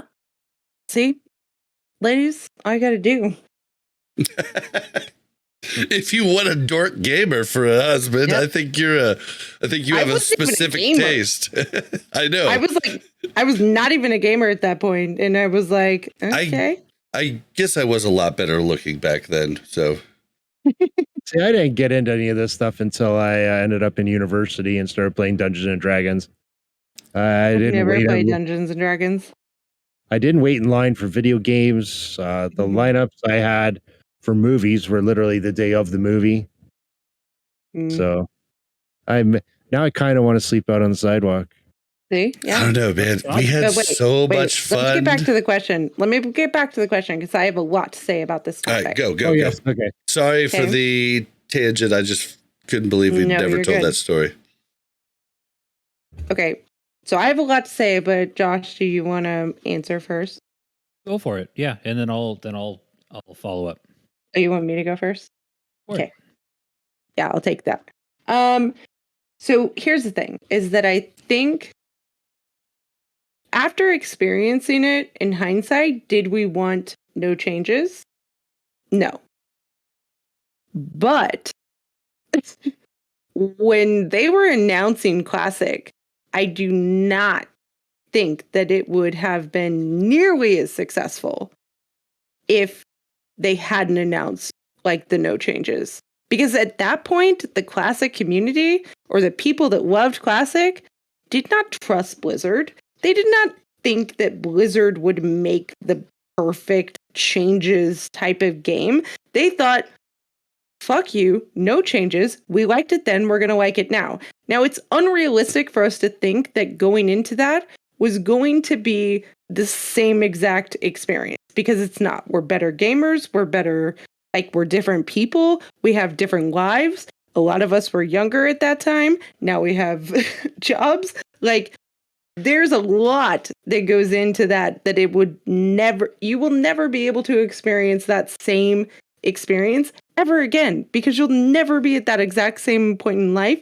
You'll never have the technology capabilities that you had back then. And so that's an unreasonable request. But do I think that they did the right thing by going into it with no changes? 100%. I think that's the only way that people came and signed on. I think everybody would have said, I'll just do the Classic private servers instead of your bloated version of this game. Even if it was great, even if it's what we wanted 6 months later, people would have bitched and moaned and cried because it was not what it was, not what it was supposed to be, right? Yeah, you had to let them realize. Yeah, no changes. Okay, yeah, well, actually, we want this, right? Do I think that they could have made changes earlier? Yes. I think they kind of held on to the hashtag no changes a little too long. Well, they went radio silent. Like, basically, we started the pod when they started talking to us again, and that was at the start of AQ. Right. And I think their business model was, we're releasing this, no changes. That's what people want. That's what people are asking for. We don't need a big team, right? And then people started coming in and flowing. And I think they figured out, like, okay, we've got to put a little bit more effort into this. It's more popular than we maybe thought it was going to be. And so I think the silence that we encountered was them scrambling and trying to figure out, like, okay, hey, what do we need to do? How do we need to figure this out? Like, these people are really excited about this. Let's capitalize on this. Yeah, right? They literally only cared once they were like, oh, people are still playing this. But that's fair, right? Like, I mean, well, it's fair because the leadership at the time was just tone deaf and had no idea how much people wanted the old game, as opposed to his new game with all the bells and whistles. Like, yeah, I mean, my point is that releasing it with no changes was the right thing to do, in my opinion. And I think that they could have made changes sooner than they did, but I also don't know. And I also know that phase 2 sucked royally, but I want to make a t-shirt that says never forget phase 2, right? We should do that for BlizzCon. It obviously had an impact on me. And it obviously, like, it was an experience that I would have experienced in original vanilla. Like, that is 100% an experience I would have had in original vanilla. No, not even close. Yes, being ganked and being not like to the extent. Not even too close. Not even close. Like, we were on a server with 13,000 people as opposed to a server with 3,000 people tops. Well, what I'm saying is, like, being ganked and all of that stuff, like, it would have been on a smaller level, but like up until which would have been great on a smaller level. Yeah, I know. But it wasn't great just getting handed off to the next 5-person group 20 meters from the other spot. Oh my God, dude. Being passed around like you're in prison. Yeah, I could never forget phase 2, but yeah. I will never forget it either. But doesn't that say something? We'll never forget it. What happened in phase 2? VP. I mean, it's different for everybody on different servers. Never. Like, Horde on White Main had a fucking great ass time. Alliance We're on a did not. PvE server, so nothing happened for us. Oh, yeah, you have I was just no saying. idea what. Yeah. Yeah, Al. Okay, so we wanted to do DM East jump runs, right? So we had to fly into either one side or the other of Fairless. Yes. We would need to go to the center to get to Dire Mall. Yes. So we would do this.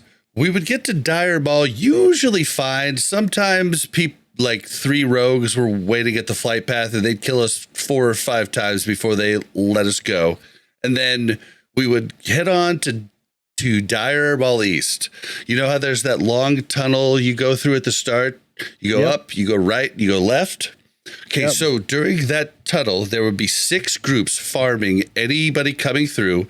They would kill you 4 to 5 times and then let you res because you no longer gave honor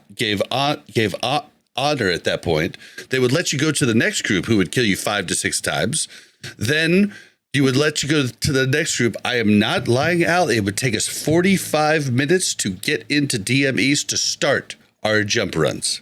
And then resetting DM East, like without an extra, like I think that's why I first bought the extra account, is so that we could reset without going outside of the dungeon. Because we would die another 5 times just getting back to the dungeon after the reset. Like, it was absurd for the people that were really bad. Overpowered by the other faction on their server. And there was definitely like the opposite horde that got screwed like this on different servers. So everybody's was different. But if you were on PvE, you guys were the smart ones as opposed to the rest of us. To be fair, though, just relax and play the game. Benediction was fairly close. It was like 60-40 Alliance Horde at that point, right? Whitemane. Yeah, sorry. Whitemane was like, that's what we were on. It was like 60-40, Horde Alliance. The problem is that all the Horde wanted to fight.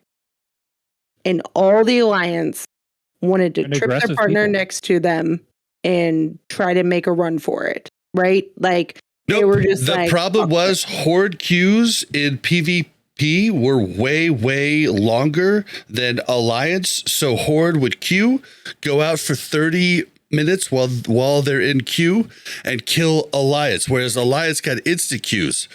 That's what the problem was. All right. I remember waiting for a long time on Horde to get into AV. It was about 45 minutes. Yeah. It wasn't like that on Alliance, but that just shows that like there was a lot more Horde queuing for PvP than Alliance, and that's also why we died so much and we didn't like band together and fight back. Just wanted to pick a fight. Yeah, it's fine. But Josh, your thoughts? What was the question? Was what was the point of Classic and how do we feel about the no changes, right? Yeah, basically, like, what is the point of Classic?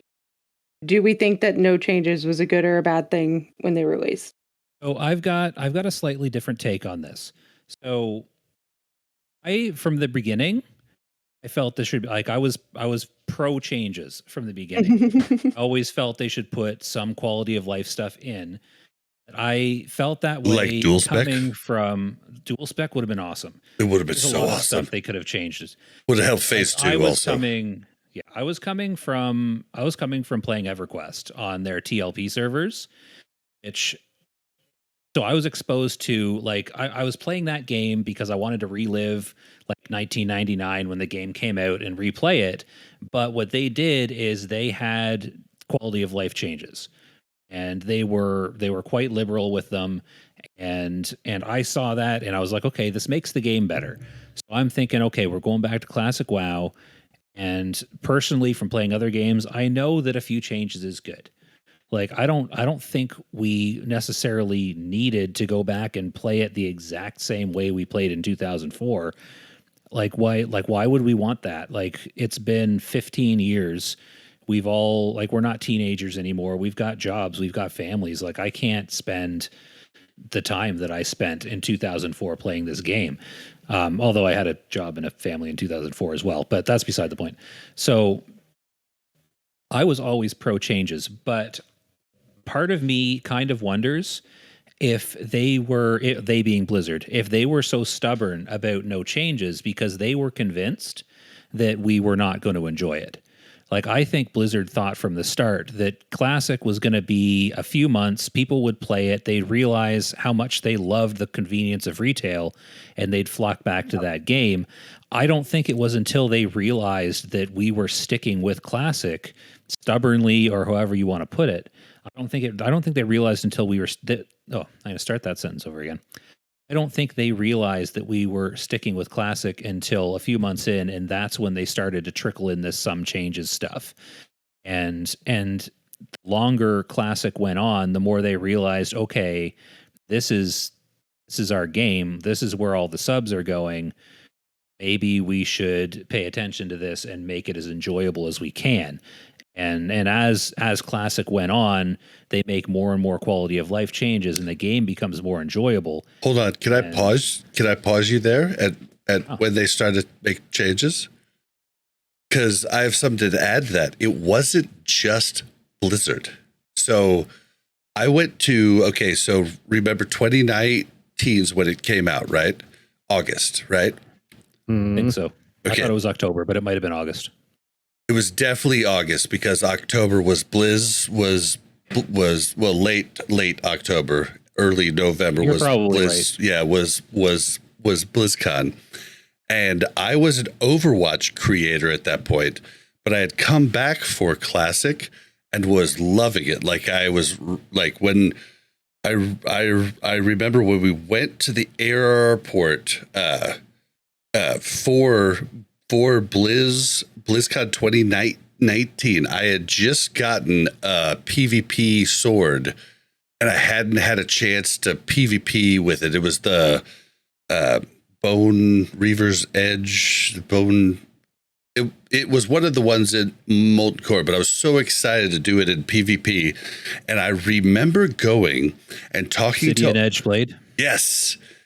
And yeah, there's the new one on Nixia. I got it as a joke for other reasons. But so I remember going and was like so much more excited about WoW Classic at that BlizzCon than I was about Overwatch. And I was there with media passes for Overwatch. I still, enjoyed the interviews and stuff that I did, but like I was so excited about it. I talked to all of because I'd made friends for the years prior with like different like World of Warcraft creators, and every single one of these retail people thought the same as Blizzard did. They're like, yeah, it's a fad. This thing's gonna like blow over. Like they put their nose up to all the like classic content creators. Like this was before Stay Safe was big. This was before all of these guys, before S-Fan moved on to like greatness. Like they were just like making fun of classic WoW the entire time, every time I would talk to anybody. So it was like the whole retail crowd, Blizzard included. All right, so go over. You were at where they started making changes. I just wanted to throw that in because it's funny. Also, I wonder if those retail players really realized how many players were back for Classic who were not retail players. I think the bulk of people playing Classic weren't playing. What was even the expansion then? It was Shadowlands came out around when retail or when Classic started, right? Shadowlands came out when Nax came out, and it screwed some guilds. Like we had a 40-man raid, and 10 of our people wanted to play Shadowlands, and so we couldn't raid for a week. Like it was so dumb. Like I don't even know what the expansion before Shadowlands was. So so many of us were playing Classic, and we hadn't touched the game in 5-10 years. Like we were back because of Classic, not as a fad to try it out. So I remember playing through Classic, and they started to begrudgingly dip into some changes, like I remember having like this feeling like, oh my goodness, they could do anything they want with this game. They can like talk of Classic Plus that started before TBC. Like as soon as they started to trickle in some changes, people were talking about the possibility of Classic Plus, because that was one of the options. Like, do they go on to Classic TBC or do they do Classic Plus? Like, what are they going to do with this? I mean, obviously they went on to TBC, but like there was suddenly this possibility that, okay, they can not only have this classic, this WoW classic that we are all like thoroughly enjoying, like they can make it so much more. And I don't think they did a whole lot of like significant changes in Classic Era or TBC, but the changes they've made in Wrath have been like great. Like I can't think of anything they've changed that I haven't liked. I'm trying to think off the top of my head. But you make a good point about them thinking, and a lot of people I remember in Classic Vanilla talking to my guild, and Jasmine, shout out to Jasmine from the guild. He's been freaking awesome.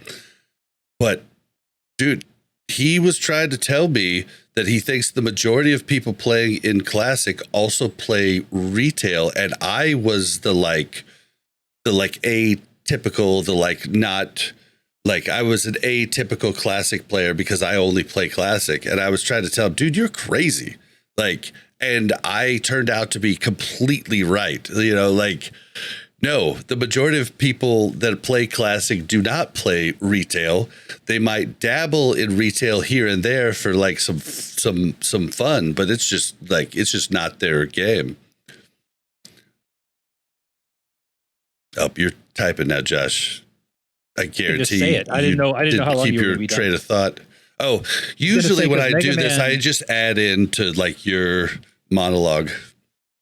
Well, Mega Man X9999, I probably didn't need to read the numbers. He says, one bad change, no RDF. Technically, no RDF is not a change yet because it wasn't out yet at this point in Wrath. So, Yep, it wasn't out till IACC. so if when they don't add RDF, it will be a bad change. I agree. They should have added it sooner. I don't think they should have added it from the start. And like I don't Mel was saying, either. Don't think I wonder if Classic would have been as successful if they had started it with changes. I don't know. There's no way of knowing right at this point, but like starting it with no changes probably wasn't a bad idea. Oh, Yeah, yeah, I they probably agree could with have that started completely. making changes sooner, and the fact that they changed their tune and agreed to make some changes, I think that's what kept it alive.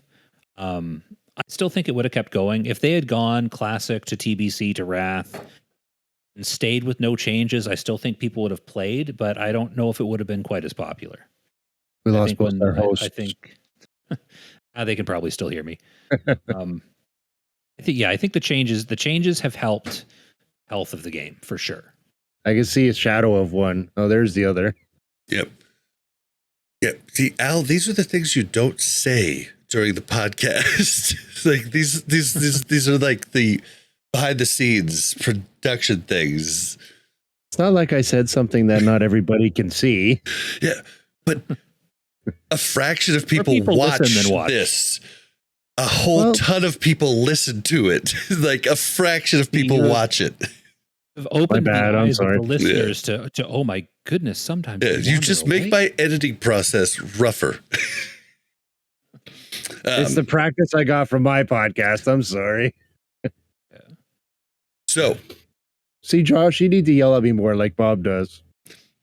no, I feel don't like I do. think I I yelled yell at at you a you. lot. I don't think I yelled You at hurt you. my feelings? Nah, I'm good.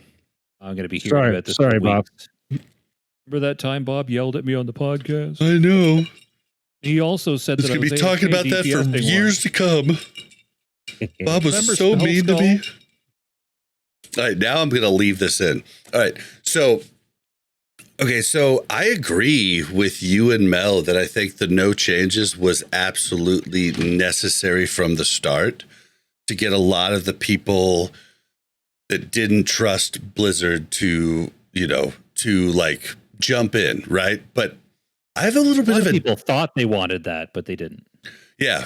I mean, I honestly didn't even follow it leading up to it. Like, I have a different take. Like, I think classic World of Warcraft is one of the most successful endeavors in rebooting and bringing out a remake of a game has ever done. It's been, and I'm speaking from my personal, like me, right? Like, and my take is probably very different from so many people because I wonder how many people play Classic now that are like me. And okay, guys, dogs, can I get the floor? Okay. The listeners like the dogs, so I leave it in normally. So here's where I'm saying this was amazing, because I don't think there's a lot of people that are like me and Mel. I think like people like me and Mel aren't playing Classic. We did everything going from Classic.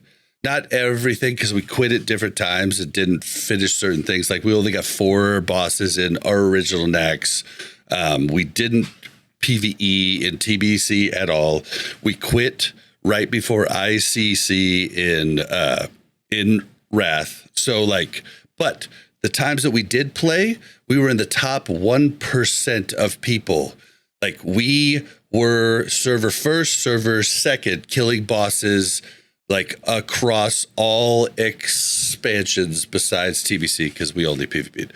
But we were doing like that. And I don't think there's a ton of people that are playing Classic that did that. I think there's a ton of people that played private servers that are doing that now and doing it better than us for sure. But I think we're kind of a weird thing. So when I came back, I thought, like, it's what Mel said many times. This game ruined my life for different stints of time. Like, I don't want to come back to it. But the fact that we're experienced gamers and everything is figured out was actually such a boon that we were able to, like, research exactly everything that we needed to know, be able to do everything in the game with a short amount of time. Like, we had to give up 3 hours twice a week. And that's when we had to show up. We didn't have to do anything else prior, like nothing else. Whereas we were used to 5 to 8 hours a night, 5 days a week when we played originally. Like, this was huge. This was something I didn't think about when I came back to Classic. I thought I'd get to maybe 30, 40, get a mount and be like, oh, that was great nostalgia. Just like every other re-release of a game I've ever played. This one sucked me in so hard that it was like, now I can relive it in an actual timeline that makes sense. And this is amazing. And then all of a sudden I'm making a podcast about it. Like, yes, it has been one of the most best successes that I could think of in gaming history. So that's my answer. And no changes, I think, was good. And I agree with Mel and Josh that it should have come sooner to get some changes. I just wish you would have hired me to tell you the proper changes. Everybody thinks they know the proper changes, right? And that's why I think it would have been bad if they would have done them from the start, because they would have listened to a certain set of people. Sorry, I had to take the dog out, so I missed some of your conversation. But I think they would have made some changes that would have pissed off 80% of the population, and I think that would have been a poor choice. Yep. And now I'm able to do all those things that I worked so hard on, had to deal with so many people that didn't know what they were doing. Now you have add-ons that can tell you if people aren't consuming, if people like are doing their rotations wrong. You can help them. You can help them improve. Like none of that was an option prior. Like you had damage meters, but like that really didn't give you enough information to help these other people. And like now I'm in all kinds of different like skill raids. And like, even though, you know, like one of my raids hasn't even killed a noob yet, I'm excited for killing it with that group. Like, there's just so much more that this has given me than the original game ever gave me. And I think it's freaking awesome. That's my answer to the question. I've definitely experienced way more of the game through Classic than I did originally. I kept quitting during original. I'd play for a bit and then I'd stop, and I'd play for a bit, then I'd stop. Yeah, it's because you couldn't do the stuff like a normal person couldn't. Like we literally had to just give up our entire social life to do it.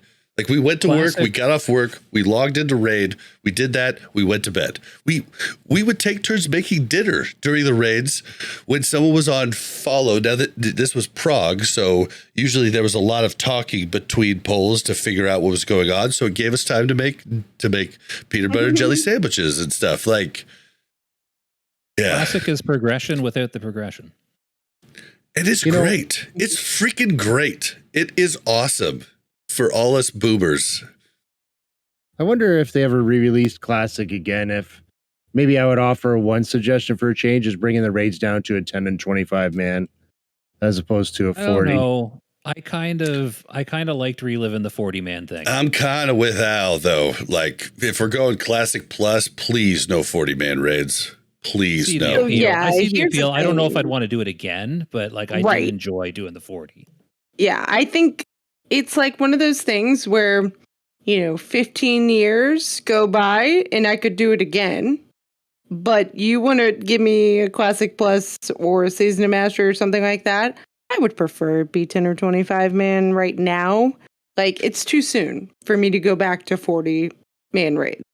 Now, 40 man raids, I think the biggest boon of 40 man raids is that they allowed people that were not as good to still come and not be a detriment to the raid, right? Like at this point, 25 man raids, even 25 man raids, like you have one person who sucks and is not doing their job, and you're probably wiping and, going through a few different things, right? Then you get that one person that follows the other guy into Cthulhu's room. That would be horrible. Who would do that? Yeah. I never saw it happen in Classic. I kept waiting for it to happen, but I never saw it happen. Well, we got a few of those. to the chain.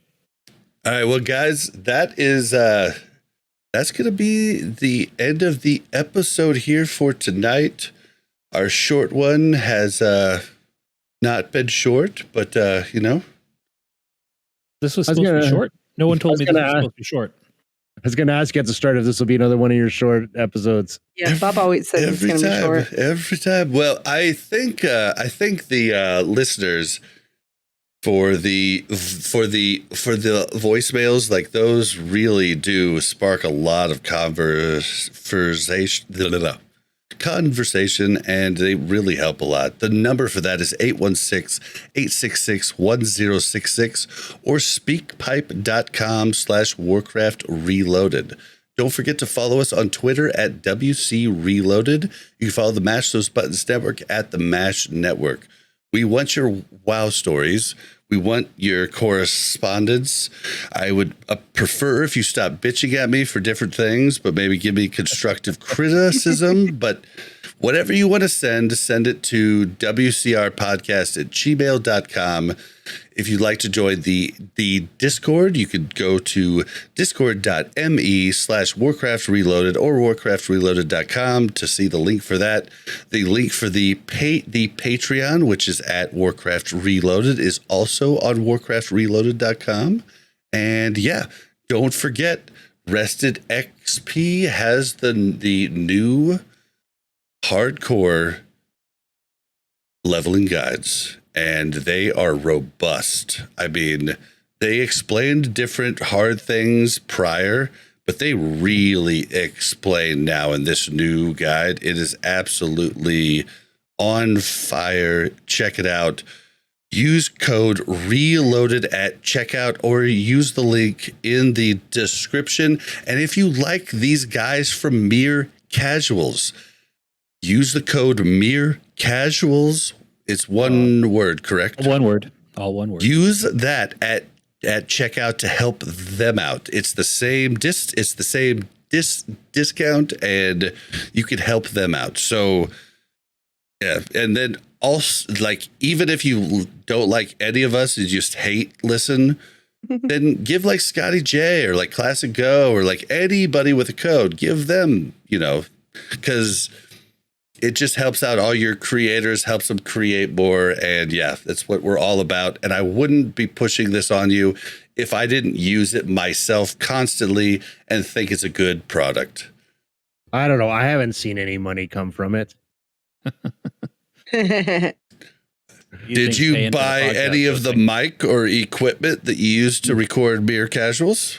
I know where it's going. Don't you worry. Did you? Fun. I was just saying. Yeah, the mic's mine. The arm's mine. Yeah, I did buy equipment. The mic you're using now, but the one you use for the podcast? I have two mics. One's over at Josh's and one's here. Oh, did you? Did you pay for that one? Yep. Interesting. Josh, We're getting a little behind the scenes action here. Okay.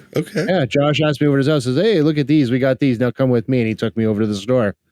And he said, "Here." The guy says, "Get this one. It's the male one." I said, "All right, I'll take it." Got it. Cool. All right. Well, so like Al and Josh, you guys are both like where we find you is kind of the same thing. So which one of you wants to give the spiel of where all we can find you? Josh can do it with less stuttering than I can. I mean, you both could do it with less stuttering than me. So there's that too. But that's part of your charm, though. What are you talking about, man? See, exactly. That's why people like you. You can find us at Mere Casuals, Spotify, Apple Podcasts, anywhere you get your podcasts. I upload it to a bunch of spots. You can also find us on Twitter, Mere Casuals, YouTube, Mere Casuals. We have a Discord. We don't have one of those fancy .me Discords yet because I'm lazy. It's free. Our Discord, I know, I just haven't done it yet. Our Discord link is actually in our Spotify, possibly Apple Podcasts, podcast description. So the link is there. We will have it in the show notes too. Yeah, it's even on, if you go to YouTube, Mere Casuals, and go to the About page, there's a link to it there. Plenty of places to find us, and they are all Mere Casuals. So check us out because we want more ears on us. We need more listeners. Like to entertain. Yeah, and guys, like, it's literally entertain. Like, I listen to it. If it's out, I listen to it first before any of my other pods, like any of them. So if that tells you anything, like, it's great, guys. Like, just check it out. In chat, Aussie Mix says Mere Casuals is a WoW podcast, but it's not why you watch the show. Yeah, it's comedy. It's, like it's a lot of different things, but it's good. It really is good. So check it out, guys. They're really likable people, and Al's there as well. Mm-hmm. Yeah. Oh, Josh.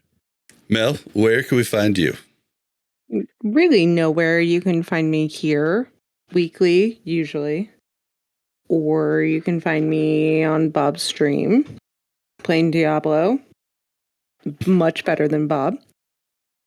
I mean, she'll be playing hardcore soon on BlizzCon. Yep. Find me at BlizzCon.